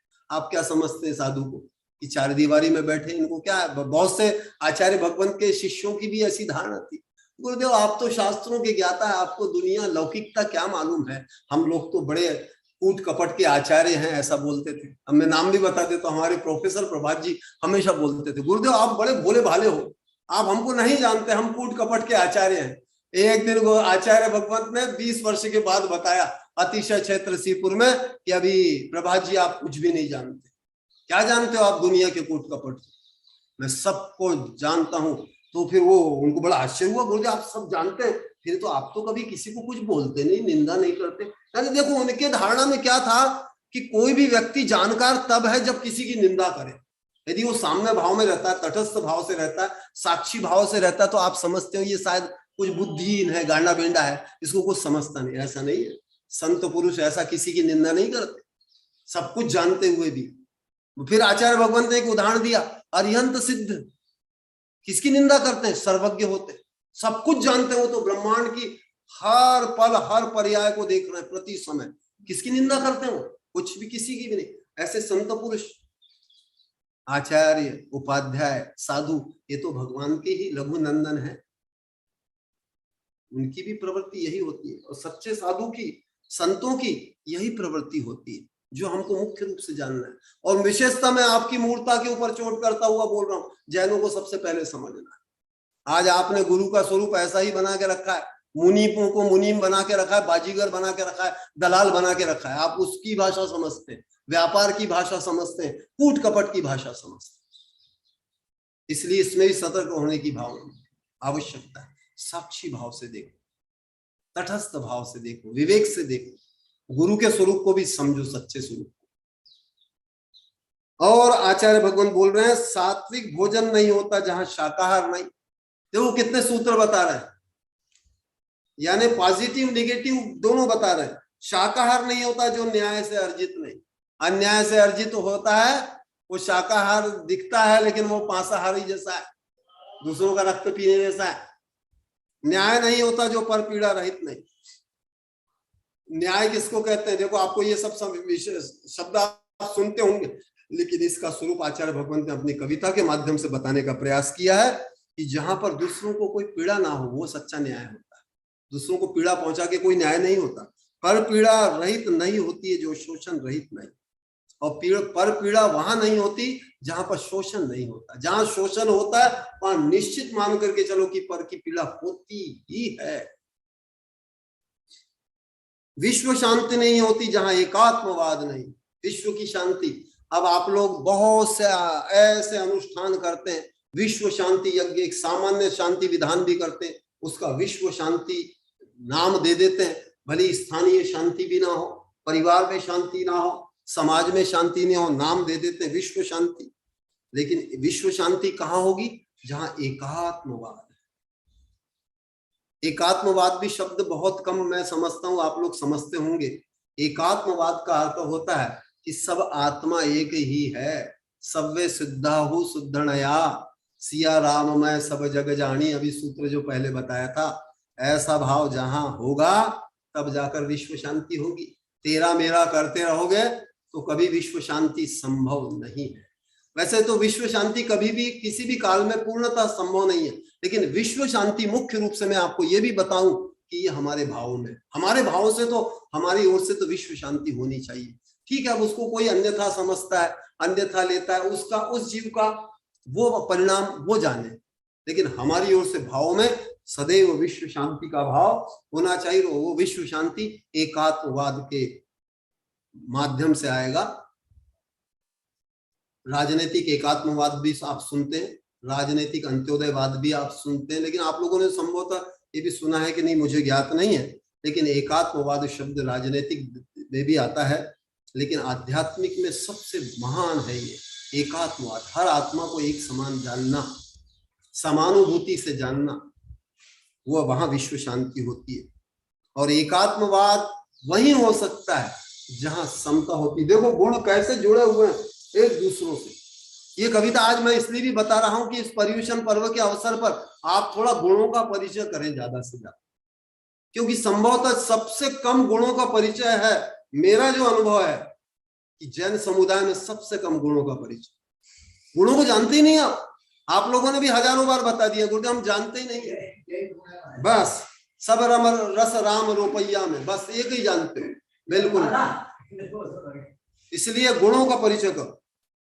इस गुणों का परिचय कराने के लिए ये विश्व विभिन्न प्रकार के समता, शांति, पुरुषार्थ, उत्साह, श्रेष्ठ लक्ष्य, अहिंसा, पवित्रता, कषाय आदि, ये जो सब गुणों के माध्यम से ही आपका परिचय कराने, गुणों के परिचय के लिए ये कविता लेकर के बैठा हुआ। और आगे सुनो, क्योंकि ऐसा भाषा ज्ञान भी हमको होना जरूरी है। नहीं तो हम भाषा ज्ञान नहीं करेंगे, गुणों का बोध नहीं करेंगे, भावों का बोध नहीं करेंगे, तो हमारे जीवन में हम कितने भी प्रवचन सुन लें, कितने भी प्रबोधन सुन लें, कोई होने वाला नहीं है। कोई परिवर्तन नहीं होगा। और आज आगे लिख रहे हैं भगवान, साम्य भाव नहीं होता जहां आत्मज्ञान नहीं। साम्य भाव कब आएगा, समता का भाव कब आएगा, जब आत्मज्ञान होगा। जहां आत्मा ज्ञान होगा यानी चतुर्थ गुण स्थान के बाद ही समता की कुछ स्थिति बन पाती है। उसके पूर्व तो मिथ्या दृष्टि अवस्था में संभव नहीं। कथनचित वो व्यक्ति शांत भी दिख सकता है, प्रशस्त हो सकता है, मृदुता का धारक भी हो सकता है, स्वभाव मार्दवम च हो सकता है। कई हम मिथ्या दृष्टि लोगों को देखते हैं, बहुत शांत होते हैं, किसी पर कभी जीवन में वो किसी को गाली भी नहीं देते, झगड़ा भी नहीं करते, लेकिन उससे वो समता भावी नहीं हो जाते, शांत नहीं हो जाते। शांति का उद्भव और समता का उद्भव चतुर्थ गुण स्थान के बाद में ही होता है, जहां ज्ञान पूर्वक विवेक पूर्वक जीव शांति और समता को अपनाता है। उसके पूर्व में संभव ही नहीं है। भोग भूमि के जीवों में भी बहुत भद्रता होती है, शालीनता होती है, कई कलाओं से भी वो युक्त होते हैं, लेकिन इतना पर्याप्त नहीं माना है आचार्य भगवंतों ने। आचार्य भगवंत ने बताया है जब तक जीव सम्यक दृष्टि नहीं होता तब तक उसके जीवन में सच्ची समता और शांति का भी कोई उदय ही नहीं हो सकता। और आत्मज्ञान नहीं होता वहां जहां भेद विज्ञान नहीं। आत्मज्ञान कब होगा, जब भेद विज्ञान होगा। हमारे जीवन लाल जी पाटीदार भी श्रवण कर रहे हैं, क्या बोलते हैं, भूमि विवाद जिससे हुआ उसको क्या बोलते हैं वो, कि भैया ये शरीर भी मेरा नहीं है, मैं क्या तेरे से विवाद करूं इस भूमि के लिए, जो तेरी है वो तू ले ले और मेरी है वो मेरे को दे दे। उनका विवाद सुलझ गया। देखो जहां भेद विज्ञान है, क्योंकि अब आत्मबोध भी वो कर रहे हैं, इसलिए भेद विज्ञान भी प्रकट हो गया। आपके भी जीवन में ये भेद विज्ञान प्रकट होना चाहिए कि शरीर भी मेरा नहीं है, फिर किसके लिए कषाय करूं, किसके लिए द्वंद्व करूं, बिल्कुल नहीं। आपके जीवन से निर्द्वंद होने के ये सूत्र हैं। आपके दुनिया की कोई न्यायालय, कोई कोर्ट कचहरी, आपका कोई दंडाधिकारी आपका न्याय कर ही नहीं सकते कभी। आप ही अपने न्याय करने वाले सच्चे न्यायाधीश हैं। अपने न्यायाधीश बनो स्वयं। इन सूत्रों के माध्यम से न्यायाधीश बनना है और अपने जीवन में आप भेद विज्ञान करेंगे, वैसे वैसे आत्मज्ञान होगा, और आत्मज्ञान होगा वहां भेद विज्ञान होगा। और वो शिक्षा नहीं जहां संस्कार नहीं। देखो शिक्षा भी, आप लोग सब शिक्षा के लिए आज शिक्षा का बहुत भारी है, एक उत्सव ही चला है, पागलपन की हद तक है। शिक्षा शिक्षा शिक्षा, आज हर गार्जियन कितना संत्रस्त है इसके लिए। सुबह दिन नहीं निकला उसको चिंता होती है, बस बच्चे को स्कूल भेजना है, मुझे कॉलेज भेजना है, हाई स्कूल भेजना है, बस यही चिंता सताते रहती है। लेकिन वो आचार्य भगवान बोल रहे हैं वो शिक्षा नहीं जहां संस्कार नहीं। आज आप देख लो क्या स्थिति है। अभी कल परसों ही कुछ डॉक्टर स्कॉलर्स आए थे, तो उनको मैंने बोला था कि भैया आजकल तो मेडिकल कॉलेज में भी रैगिंग होती है। क्यों होती है भाई? मैं तो प्राचीन काल में देखता था कि जो स्कॉलर डॉक्टरी पढ़ने जाता था बहुत सिंसियर होता था, क्योंकि डॉक्टरी कोई सामान्य पेशा नहीं है, उसको भगवान का एक रूप माना गया। वहां भी आज देख लो कितनी असामाजिक स्थिति है। बहुत से डॉक्टर भी व्यसनी है, फैशनी है। तो ऐसे डॉक्टर लोग को क्या है, पहले तो उनका ही उपचार करने की आवश्यकता है। वो क्या हमारा उपचार करेंगे, ये भी समझने योग्य विषय। आचार्य भगवान की सत्यवाणी से आपको कोई नहीं बताने वाला, कोई शिक्षा, कोई लौकिक शिक्षा, कोई आपके गार्जियन, कोई हितैषी नहीं बता सकते ऐसा, जो आचार्य भगवंत सहज सरल रूप से अपनी कविताओं के माध्यम से हमको बता देते। तो वो आचार्य भगवान बोल रहे हैं शिक्षा वो नहीं है जहां पे कोई संस्कार ही नहीं, कोई काम की नहीं वो शिक्षा। वो संस्कार नहीं जिसमें सदाचार नहीं, और वो संस्कार ही नहीं जिसमें सदाचार नहीं। सदाचार है तो वो संस्कार है, नहीं तो कोई संस्कार नहीं। क्योंकि संसार में कई ऐसे कट्टरवादी लोग भी हैं जो अपने को बहुत संस्कारी, बहुत धार्मिक, बहुत उच्च स्थिति का समझते। हिटलर भी ऐसा ही था, अपनी जाति को श्रेष्ठ सिद्ध करने के लिए करोड़ों यहूदियों की हत्या करवा दिया उस व्यक्ति। ऐसे ऐसे क्रूर लोग हैं धर्म के नाम पर, जो अपने आप को बहुत श्रेष्ठ समझते। ये तथाकथित श्रेष्ठ समझने वाले लोगों को के लिए भी ये शिक्षा है कि जहां सदाचार है वहीं संस्कार है, और जहां वो सदाचार नहीं, जहां शालीनता नहीं, और जो शालीनता नहीं जिसमें विनय नहीं, विनय के बाद शालीन। देखो कैसे गुणों से गुण कैसे जुड़े हुए, कैसी श्रृंखला जुड़ी हुई है, इसलिए गुणों को जानना विशेष। आज गुण आधारित धर्म बचा ही नहीं है, जबकि जैन धर्म का मुख्य सूत्र है वंदे तद्गुण लब्धे, हे प्रभु, मैं आपके गुणों की प्राप्ति के लिए ही आपकी पूजा करता हूं, अन्य कोई प्रयोजन मेरा है ही नहीं। उन परमात्मा के गुणों की प्राप्ति करना, उन आत्मिक गुणों की प्राप्ति करना ही धर्म का लक्ष्य है, ना कि कोई सांसारिक प्रयोजन के लिए हम किसी देवशास्त्र गुरु के पास जाते ही नहीं। और जैन धर्म इस दृष्टि से एक समग्र क्रांति है, लेकिन अभी जैनियों की स्थिति सबसे इस विषय में दुर्दशा है। सबसे पहले हमें समझने की आवश्यकता है और अपने जीवन में एक क्रांति खड़ी करने की आवश्यकता है। और आचार्य भगवंत बोल रहे हैं कि वो परिवार नहीं जिसमें प्रेम नहीं। आज ऐसा हो रहा है, परिवार का विखंडन हो रहा है, प्रेम नहीं है, सद्भावना नहीं है। और प्रेम वही हो सकता है जहां निस्वार्थ भाव। आज धार्मिकों में, परिवार में, संबंधियों में क्यों नहीं है प्रेम? क्योंकि निस्वार्थता नहीं, सब स्वार्थ से ही जुड़े हुए एक दूसरे से। निस्वार्थ, जैसे आप लोग आचार्य भगवंत के पास आते हैं, मेरे पास आते हैं, आपको कभी कोई द्वंद्व होता ही नहीं है, बिल्कुल आनंद आता है। सब मुझसे भी हजारों बार लोगों ने बोला है, अनेक लोगों ने अपना अनुभव बताया। क्यों होता है ऐसा? ये अभी हमारे मुंबई से हमारे चंद्र प्रकाश आए हुए हैं, बहुत अच्छे हीलिंग के थेरेपी के जानकार हैं, अभी मुंबई में बहुत अच्छा काम करते हैं, बहुत संवेदनशील व्यक्ति हैं। इनके गांव भी हम गए हैं। ये भी यहाँ आकर के बड़ी प्रसन्नता का अनुभव। गुरुदेव में कहीं इतना समय नहीं रुक सकता, लेकिन वो यहाँ आकर के बड़ी आनंद की अनुभूति करते हैं। मुंबई से आए हुए हैं और राठौड़ा ग्राम के निवासी हैं, प्रवासी मुंबई के हैं अभी। हाँ, और आगे सुनो, जहां निस्वार्थता कब आएगी? जहां निराकांक्ष भाव होगा। देखो गुण कैसे जुड़े हुए हैं, जो सम्यक दर्शन का दूसरा ही अंग है। निशंकित के बाद निकांक्षित। आकांक्षाएं जब तक घटाओगे नहीं, तब तक निस्वार्थता आ नहीं सकती। आज देखो धर्म क्षेत्र में भी आकांक्षा इतनी अधिक है कि इधर मैं चातुर्मास करूं, इसके बदले कितनी उगाही होगी, एक विधान करूं, इसके बदले कितनी उगाही होगी, एक पंच कल्याणक करूं, इसके बदले कितनी उगाही होगी। ये चिंता पहले होती है आयोजकों को। आप किधर निराकांक्ष है? कहाँ निस्वार्थ भाव आएगा? कहाँ विनय, कहाँ पवित्रता, कहाँ साधर्मी, कहाँ संगठन, कहाँ राष्ट्र प्रेम? कुछ नहीं होने वाला है। ये बहुत अच्छे से आप लोग जानो और समझो। ये सब आप लोगों के लिए बहुत श्रेष्ठतम विषय में प्रतिपादन करने का प्रयास कर रहा हूं। कैसे गुणों की श्रृंखला एक दूसरे से जुड़ी हुई है। गुणों को जब तक नहीं जानोगे, आप धार्मिक कहलाने के अधिकारी ही नहीं है। मात्र धर्म के नाम पर, शिक्षा के नाम पर मात्र गधे का बोझ ढोना है और कुछ नहीं। आपको इतना कड़ा सत्य कोई नहीं बोल सकता जो मैं बता रहा हूं। बिल्कुल ऐसा ही है। हमारे आगम की भी आज्ञा है, शास्त्रों की आज्ञा है, आचार्यों की वाणी है, भगवान की वाणी है। और आचार्य भगवंत आगे लिख रहे हैं कि निराकांक्ष वही हो सकता है जिसमें त्याग की भावना। आपने उत्तम त्याग धर्म के दिन भी मैंने आपको बताने का, त्याग उत्सर्ग करने का जिसमें भाव है, वही व्यक्ति निराकांक्ष हो सकता है। अभी मैंने आपको श्रेष्ठतम उदाहरण बिल ग्रेट का बताया था, कितना निराकांक्ष भाव है।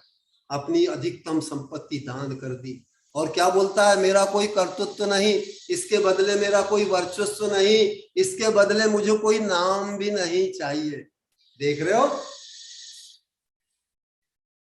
कौन सा वो सम्यक दर्शन का पाठ पढ़े, लेकिन भाव देखो कितना उच्च है। यही भाव है, यही सम्यक दर्शन की ओर ले जाने वाला भाव। सम्यक दर्शन भी किसी की बपोती नहीं है, किसी समुदाय विशेष की बपोती नहीं है, किसी जाति की बपोती नहीं है। एक मैंने आपको बता ही दिया कि पशु भी सम्यक दृष्टि हो सकता है। और विज्ञान वो नहीं जिसमें सत्य नहीं। आचार्य भगवंत तो आपको वैज्ञानिक धर्माचार्य के नाम से आचार्य भगवंत को जानते हैं। यहाँ तो निरंतर सत्यान्वेषण चलता है। आचार्य भगवंत के गुणों में गुणग्राहिता भी है और सत्यग्राहिता भी है। सत्य तथ्य के लिए तो वो पूरा जोर लगा देते हैं, आपको भी हिला देते हैं। बिल्कुल ये बताओ, ये बताओ, ये अनुभव बताओ। क्यों बोलते हैं? सत्यग्राहिता। और विज्ञान उसी को बोलते हैं जहां पर सत्य का अन्वेषण होता है। आज का भौतिक विज्ञान भी मानता है इसको कि वहां सत्य के अन्वेषण, विज्ञान का भी क्षेत्र पूर्ण सत्यान्वेषण के लिए।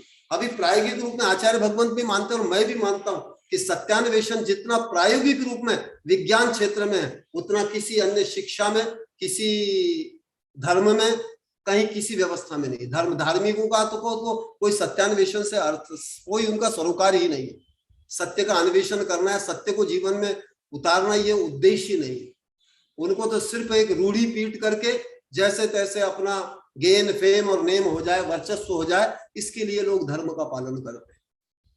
लेकिन आचार्य बोल रहे हैं कि विज्ञान, तीन लोक में सार वीतराग विज्ञान था, वहां भी विज्ञान शब्द आया हुआ है। और विज्ञान सर्वत्र, जैन धर्म परम वैज्ञानिक धर्म है दुनिया का। लेकिन दुर्भाग्य से आज जैनी लोग ही नहीं जानते। अभी विदेशों के लोग इसका मूल्यांकन कर रहे हैं। जर्मनी में देख लो आप, अभी यूके में देख लो, अमेरिका में देख लो, अभी बीच में डॉक्टर राजमल जी भी आए थे। कितने देशों के आज शोधार्थी, विद्यार्थी जैन धर्म जानने के लिए उत्सुक है। आप में भी ये उत्सुकता होनी चाहिए, तब आप विज्ञान को समझेंगे, तब आप सत्य को समझेंगे। इसलिए जहां सत्य नहीं है वहां विज्ञान नहीं है, और जहां सत्य नहीं है वहां कोई शिव नहीं है। सत्यम शिवम सुंदरम, ये सूत्र है। जहां सत्य है वहीं शिव है। शिव का अर्थ है शाश्वत, एटर्नल, अविनाशी। जो वस्तु का स्वभाव है अविनाशी है, वही उसका सत्य है। वह शिव नहीं जिसमें मंगल नहीं। आपने शिव मंगल शब्द भी सुने होंगे। जहां शिव नहीं है वहां पर कोई मंगल नहीं है, और जहां मंगल नहीं वहां आनंद नहीं। आनंद मंगल बोलते ना, जहां मंगल नहीं, मंगल, मंगल शब्द भी बहुत व्यापक। मंगल जो पापों को गलावे वो मंगल, और जो सुखों को लावे वो भी मंगल है। मंगल के भी बहुत से अर्थ हैं, शुभ है, प्रशस्त है। तो ये मंगल है। जो मंगल नहीं वहां, वो मंगल नहीं जिसमें आनंद नहीं। और आनंद के लिए ही समस्त धर्म है, समस्त शिक्षा है। इसलिए आचार्य भगवंत सदैव बोलते हैं शिक्षा हो आनंददायी, धर्म हो आनंददायी। जिसमें आनंद नहीं आ रहा है मान के चलो आप कोई धार्मिक नहीं, और जिस शिक्षा में आपको आनंद नहीं आ रहा है मान के चलो आप कोई शिक्षा विक्षा नहीं। कुछ और हो सकता है, आनंद आना चाहिए। कोई जरूरी नहीं है कोई बड़े बड़े पुथन्य पढ़े हो, बड़े बड़े कोई विद्वता ही आना जरूरी नहीं है। आनंद आना सबसे महत्वपूर्ण है। हमारे देखो शिवभूति मुनि, जिनको नमोकार मंत्र भी नहीं आता था, लेकिन वो आनंद के चरम पर थे, इसलिए मुक्ति प्राप्त कर गए। और जो 10 पूर्वों को पढ़े हुए थे, भव्य सेन मुनि अभी भी संसार में घूम रहे। क्यों? क्योंकि शिवभूति मुनि नमोकार मंत्र भी नहीं तो भी श्रद्धा के पक्के थे। उनकी श्रद्धा पक्की थी, उनको भेद विज्ञान हो गया था, इसलिए वहां पर आनंद ही आनंद था। इसलिए जीवन में आनंद आए। और आगे आचार्य भगवंत लिख रहे हैं जहां वह धर्म पुरुषार्थ नहीं जहां आत्म लक्ष्य से रहित होता है। धर्म पुरुषार्थ, 4 प्रकार के पुरुषार्थ आपने जानते हैं, धर्म, अर्थ, काम, मोक्ष। धर्म का पुरुषार्थ का अर्थ है आत्म लक्ष्य का। जहां आत्म लक्ष्य से रहित है वहां पे कोई धर्म नहीं है, और वह अर्थ पुरुषार्थ नहीं जो धर्म रहित होता है। और अर्थ का भी आप जो पुरुषार्थ करते हैं, यदि वो धर्म रहित है तो वो अर्थ पुरुषार्थ नहीं। वैसे तो दुनिया के हर धर्म दान, दया, परोपकार, सेवा आदि गुणों के माध्यम से इस धन के सदुपयोग पे विशेष रूप से जोर देते हैं। लेकिन जैन धर्म भी 4 प्रकार के दान, दया, दत्ती, परोपकार के रूप में जो की जाती है उसको ज्यादा महत्व इसीलिए देता है कि धन होते हुए यदि हमने धर्म पुरुषार्थ नहीं किया, उसको धर्म में नहीं लगाया, तो वो अर्थ भी अनर्थ का ही कारण होता है। काम पुरुषार्थ नहीं जो शील रहित होता है, और मोक्ष पुरुषार्थ नहीं जो आत्म विशुद्धि से रहित होता है। मोक्ष का भी पुरुषार्थ वही है। हम सब विशेष रूप से मुमुक्षु हैं। मुमुक्षु का अर्थ है जो मोक्ष का इच्छुक है। मुमुक्षु का अर्थ ये तो आप किसी संप्रदाय विशेष से मुमुक्षु शब्दों को जोड़ते हैं, वो वहां से कोई संबंध नहीं। मुमुक्षु का अर्थ है जिसको मोक्ष की इच्छा है, मोक्ष की भावना है, मोक्ष प्राप्त करने का जिसका लक्ष्य है, लेकिन वो आत्मशुद्धि से होता है। और वो राजनीति नहीं जिससे राष्ट्र की उन्नति नहीं। देखो राजनीति शब्द भी आप अनेक बार सुनते हैं, लेकिन राजनीति क्या होती है? राष्ट्र की उन्नति, ये राजनीति है। और वो उन्नति नहीं जिससे सुख शांति नहीं। वो उन्नति नहीं हो सकती जिसमें सुख शांति नहीं तो कितनी भी उन्नति कर लो, हमारी बड़ी उन्नति कर ली, बड़ा विकास कर लिया, सुख शांति नहीं है तो वो उन्नति नहीं है। और वो सुख शांति भी नहीं है जिससे दूसरों का शोषण होता है। ये भी बोल रहे हैं आचार्य, उसको भी शांति नहीं कह सकती कि आप दूसरों का शोषण करके और सुख शांति प्राप्त करना चाहते हैं, वो कभी भी संभव नहीं है। और वो विकास नहीं जिसमें विषमता समाप्त नहीं होती। विकास उसको ही बोलते हैं जहां पे समता आती है। यदि विषमता बढ़ रही है तो निश्चित मान के चलो वहां कोई विकास नहीं है। आज जिस वर्ल्ड में भी जहां जहां जिन देशों पे परिवेश में जहां कहीं भी अशांति है, युद्ध है, उन्माद है, आदि आदि जितनी समस्या है, ये मान के चलो कि वहां कोई विकास नहीं है। वो ज्ञान नहीं जिससे स्व ज्ञान का ज्ञान नहीं होता। ऐसा ज्ञान भी किसी काम का नहीं। बहुत से तथाकथित संसार में आपको ज्ञानी पुरुष मिलेंगे, सलाहकार लोग मिलेंगे, ज्ञानचंद जी, रायचंद जी मिल जाएंगे, जिनको स्वयं का आत्मज्ञान नहीं है, वो ज्ञान ही नहीं है। मुख्य ज्ञान क्या है? जाना नहीं निज आत्मा, ज्ञानी हुए तो क्या हुए। मुख्य रूप से अपना स्व का आत्मज्ञान करना, यही ज्ञान है। वो गुण नहीं जिससे गुणी से गुण नहीं लेता। गुणी से गुण लेना यही यथार्थ से गुण भी है। और वह महान नहीं जिसमें छोटों का आदर नहीं। महान कौन होता है? जो छोटों का भी आदर करता है। जो छोटों का आदर नहीं करता, अपने से निम्न पुरुषों का, निम्न लोगों का भी जो आदर करे, वही महान होता है। तीर्थंकर क्यों महान होते हैं? संसार के हर जीवों के प्रति उनमें वात्सल्य भाव होता है, प्रीति होती है, सबके उत्थान की निरंतर कामना होती है, तब जाकर के तीर्थंकर बनते हैं। तीर्थंकर भी बड़ी पुण्य प्रकृति है। वह महान नहीं जिससे छोटों का आदर, वो गमन नहीं जिससे नियंत्रण नष्ट हो जाए। देखो आपको कितना व्यवहार ज्ञान भी देख रहे हैं। गमन भी कैसा होना चाहिए? नियंत्रण सहित होना चाहिए। नहीं तो मैं तो चला जिधर चले रास्ता, और आप अनियंत्रित हो गए, दुर्घटनाग्रस्त हो गए। ऐसा गमन भी ऐसा हो, नियंत्रण के सहित हो, तो वो नियंत्रण नष्ट हो जाए, वो गमन नहीं है। कृषक नहीं होता है मानव कमतर, कृषक ही होता है सबका पालन।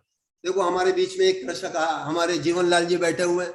इनकी महानता की मैं हमेशा चर्चा इसलिए करता हूँ क्योंकि हमारे लाल बहादुर शास्त्री प्रधानमंत्री, उन्होंने भी जय जवान और जय किसान का नारा दिया था। उसके बाद अटल बिहारी वाजपेयी आए, जय जवान, जय किसान और जय विज्ञान जोड़ा।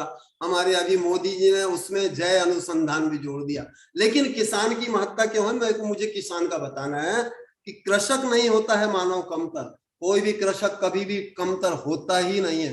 कृषक ही सबसे महान होता है क्योंकि वो सबका पालनहार होता है। उसके माध्यम से ही मनुष्य, पशु, पक्षी सबको भोजन मिलता है, अनाज मिलता है, फल मिलता है, दूध मिलता है, सब किसान के माध्यम से ही हमको मिलता है। इसलिए वो सबका पालनहार है। जीवनलाल जी, आप भी अपनी महत्ता समझो। आप पालनहार का काम कर रहे हो, कृषक का कार्य कर रहे हो। और आचार्य भगवान बोलते हैं कृषि युग प्रारंभ हुआ, तब से ऋषि युग भी प्रारंभ हुआ। कृषि प्रारंभ हुई, उसके बाद ऋषि बनना भी प्रारंभ हुआ। और वह पर्यावरण रक्षक है, कृषि विज्ञानी। एक कृषक का या किसान कैसा होता है? पर्यावरण का रक्षक यथार्थ से वो ही है। बाकी बातें करने वाले हैं सफेद पोज पहन करके, और सिर्फ बातें करने वाले। पर्यावरण का प्रायोगिक रक्षण करने वाला किसान होता है। और कृषि का विज्ञानी, किसान जितना कृषि का विज्ञान जानता है, मौसम का विज्ञान जानता है, पशुओं का विज्ञान जानता है, कोई नहीं जानता। वनस्पति का विज्ञान, कृषक को सब ज्ञान रहता है। तथाकथित जो पढ़े लिखे लोग रहते हैं, इनको कोई ज्ञान नहीं रहता प्रायोगिक।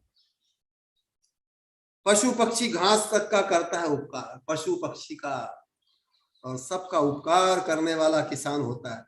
बच्चा नहीं है कच्चा, वह तो दिल का सच्चा। आपको आचार्य भगवंत की एक कविता सुनाता हूँ, 3 लाइन की, बच्चों जैसी। देखो, हम सब बच्चे हैं, दिल के हम सच्चे हैं, बुद्धि के थोड़े कच्चे हैं, तो भी बड़ों से अच्छे हैं। हम ना करते हैं विद्वेष, बड़ों के जैसे विनाश। ला ला ला ला ला ला ला। आचार्य भगवान तो हर किसी सीखते, बच्चे भी। बच्चे जो बड़ों के गुरु, बच्चे तो सबसे बड़े गुरु हैं। बच्चों से आप सब कुछ श्रेष्ठ सीख सकते हैं। उनमें किसी प्रकार का द्वंद्व नहीं होता। उनमें जितनी मैत्री होती है, जितना कषाय रहितता होती है, वो सब हमके लिए बहुत गुण है। वैसे तो आचार्य भगवंत ने बाल मनोविज्ञान में बहुत कविताएं, बहुत से पुस्तकें भी लिखी हैं, वो भी पठनीय है। बच्चा नहीं है वो कच्चा, वो तो है दिल का सच्चा। आप समझते बुद्धि का कच्चा है, लेकिन दिल का सच्चा होता है बच्चा। वो व्यवहार से सिखाता है सदाचार अच्छा, वो व्यवहार के द्वारा ही सिखा देता है आपको कि सदाचार कैसे होना चाहिए। ये अलग है कि आप सब बच्चों को बच्चा रहने ही नहीं देते, आगे बिगाड़ देते हैं उसको। सारी कूट कपट कुटिलता जटिलता उसके जीवन में आप प्रवेश करा देते, उसका ऐसा माइंड सेट करा देते कि वो एक अच्छा नागरिक भी नहीं बन पाता। इसलिए इस कविता के माध्यम से शिक्षा ये भी है कि अपने अपने बच्चों को कम से कम एक अच्छा नागरिक बने, एक अच्छा सदाचारी बने, एक अच्छा राष्ट्र प्रेमी बने। ऐसी तो भावना कम से कम लो। धार्मिक तो बहुत ऊंचे दर्जे की स्थिति है, भले अभी धर्म का अर्थ तो लोग रूढ़िवादिता से ही लगाते हैं। प्राकृतिक जीवन और प्राकृतिक मुस्कान, बच्चों की विशेषता भी बता रहे हैं। बच्चों में प्राकृतिक जीवन भी रहता है, प्राकृतिक मुस्कान भी रहती है। उसके समान कहाँ जानता है मूढ़ इंसान। बच्चे जो जानते हैं, कई बार आप सोचते हैं बच्चे कुछ नहीं जानते। अभी आप अपने कॉलोनी के बच्चों को देख लो, कितना अच्छा जानते हैं। आप बड़े बड़े भी फेल हो जाते हैं उनके सामने। आप लोग तो मानने लगे, आप गुणग्राही हो गए। बच्चे भी बहुत महान होते हैं। और मेरा आचार्य भगवंत तो बोलते ही हैं अपनी कविताओं के माध्यम से, छोटू मेरा नाम रे, छोटे छोटे काम रे, छोटे छोटे हाथ पाँव से करूं मैं छोटे काम रे। और मैं छोटा बोला छात्र हूँ, ज्ञान साधक पात्र हूं, मैं अभी बालक हूं, मैं अभी छात्र हूं। ये भाव प्रकट करो। आप देखो कितनी उच्चता है महापुरुषों में, संतों में कैसी उच्चता होती। इतने उच्च ज्ञान के शिखर पर होते हुए, ज्ञान चेतना के धारक होते हुए भी, इतने आगम के ज्ञाता होते हुए बोलते हैं अभी मैं तो बालक हूँ, मैं तो अभी विद्यार्थी हूँ, मैं अभी छात्र हूँ, मैं शोधार्थी हूँ, मैं शिक्षार्थी हूँ। ये कहते हैं। ये भी प्रेरणा है इस कविता के माध्यम से कि लघुता से प्रभुता मिले, प्रभुता से प्रभु दो। जितनी आप में लघुता होगी उसमें ही प्रभुता आ सकती, उसमें ही प्रभुता संभव होती है। जो व्यक्ति लघुता को धारण नहीं करेगा, सरलता को धारण नहीं करेगा, अच्छे श्रेष्ठ गुणों को धारण नहीं करेगा, उसमें महानता प्रवेश संभव ही नहीं है। बाह्य से आप कितने भी धार्मिक अनुष्ठान कर लो, गुणों के बिना सब जीवन आपका बिल्कुल नीरस है। गुणों से ही सरसता आती है, श्रेष्ठता आती है। और देखो, उसके समान कहाँ जानता है मूढ़ इंसान। एक बच्चे के जो जानता है, मूढ़ इंसान कहाँ समझता है। एक गीत आपने सुना होगा, एक फिल्म में बच्चों को सिखाता है, तू हिंदू बनेगा ना मुसलमान बनेगा, इंसान की औलाद है इंसान बनेगा। ये गीत आपने सुना होगा। बच्चे कैसे होते हैं। हम क्यों नहीं हमेशा भावना करें कि मैं भी बालकवती ही रहूं। मैं क्यों फालतू की ये सारी दुनिया की कुटिलता और जटिलता ओढ़ करके क्यों इस जीवन को इतना जटिल बनाऊं, इतना भारी बनाऊं। अभी मनोविज्ञान ने भी सिद्ध किया है, जो तनाव युक्त लोग होते हैं उनके पास सत्ता संपत्ति कितनी भी हो, उन्होंने एक भौतिक रूप में उसका मापदंड दिया है कि वो कम से कम 250 किलो का बोझ सतत लेकर के चलते हैं। इतना बोझ वो अनुभव करते हैं। क्यों करते हैं? क्योंकि सरलता नहीं, सहजता नहीं, सारी कुटिलताओं से भरा हुआ जीवन। आपको ये बातें सुनने में भली अभी अजीब, लेकिन आप जीवन में जरा अपना करके देखो, फिर देखो मजा कहा नहीं जाए इस कंगाली का। फिर आनंद ही आनंद है, इस बालपन से जो आनंद है। और आगे सुनो, भोग विलासिता और श्रृंगार प्रिय जीवन नहीं होता सच्ची नारी का निर्माण। आप नारी वर्ग भी जितने बैठे हुए हैं उनके लिए भी संदेश आचार्य भगवंत का है कि नारी का जो है, कोई भोग विलासी होने से, श्रृंगार प्रिय होने से वो सच्ची नारी कभी नहीं बन सकती। हमारे देश में भी जितनी श्रेष्ठ नारियां बनी है, अभी देश और विदेश में भी जितनी श्रेष्ठ नारियां हैं, चाहे धर्म क्षेत्र में हो, पर्यावरण सुरक्षा में हो, जीव सुरक्षा में हो, चाहे अन्य भी शिक्षा अभियान में लगी हुई हो, चाहे हमें ग्रेटा थनबर्ग हो स्वीडन की, आप देख लो सब सिंपल लिविंग वाले हैं। मदर टेरेसा को देख लो आप, और आप ओपरा विनफ्रे को देख लो, कितनी सादगी है। हमारे देश में भी है। हमारे देश में तो ये बहुत प्राचीन परंपरा रही है। सीता, अंजना, गार्गी और सब बहुत नाम है, लंबी लिस्ट है। तो ये सब हम अपनाए अपने जीवन में। इसके लिए वात्सल्य, त्याग और सेवा का पैमाना नारायणी को करती है नर से भी महान।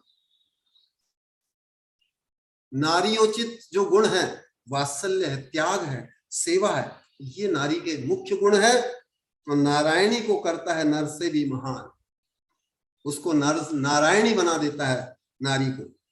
केवल पुस्तक रटने से कोई विद्यार्थी नहीं होता। अंत में मैं बता रहा हूं अंतिम पंक्ति में कि कोई पुस्तक रटने से विद्यार्थी नहीं होता, और सतत जो सीखता है वही शिक्षार्थी होता है।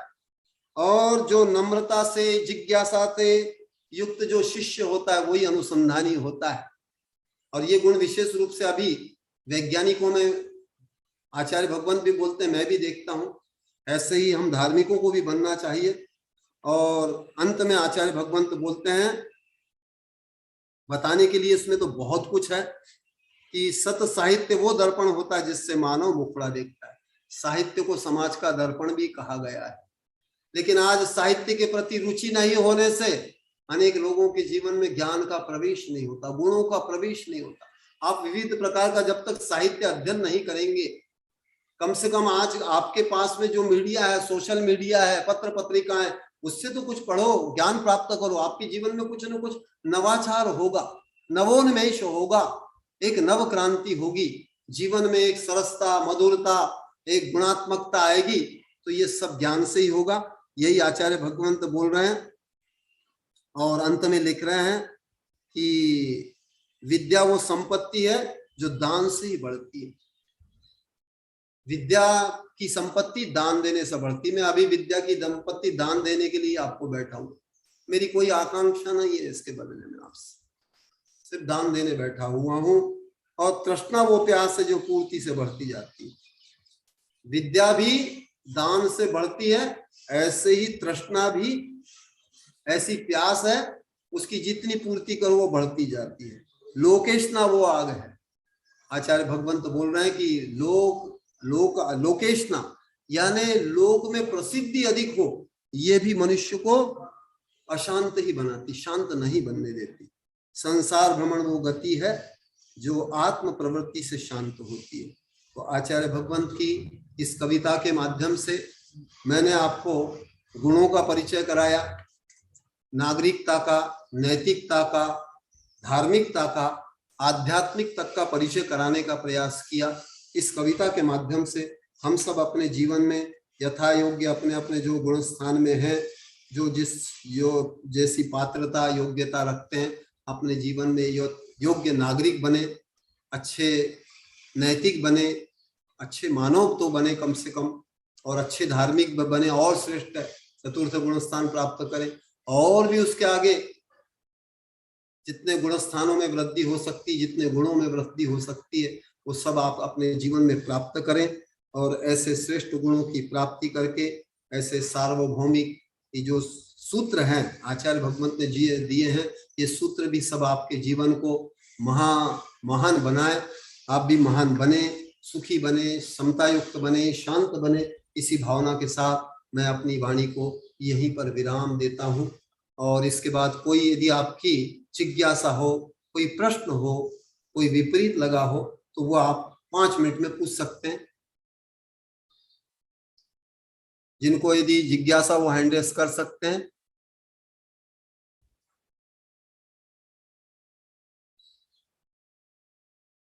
किसी का हैंड रेस नहीं है, इसका अर्थ है आप बिल्कुल निशंकित अंग के धारी हैं, और निश्चित ही मेरा जो प्रयास है वो सफल हुआ, ऐसा मैं मानता हूं। बोधि समाधि परिणाम शुद्धि स्वात्मोपलब्धि शिव सौख्य सिद्धि चिंतामणिं चिंतत वस्तुदाने त्वां वन्द्यमानस्य ममास्तु देवी, त्वां वन्द्यमानस्य ममास्तु देवी। सर्वे भवन्तु सुखिनः, सर्वे सन्तु निरामया, सर्वे भद्राणि पश्यन्तु, मा कश्चित् दुःखमाप्नुयात्, मा कश्चित् दुःखमाप्नुयात्। ओम शांति शांति शांति।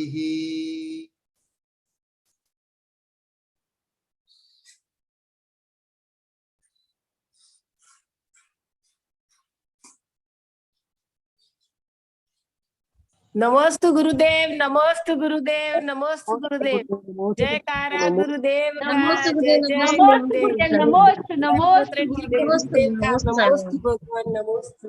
जयकारा गुरुदेव का जय जय गुरुदेव नमस्ते गुरुदेव नमस्ते जयकारा दिख रहा है कुछ भी? जयकारा गुरुदेव का जय जय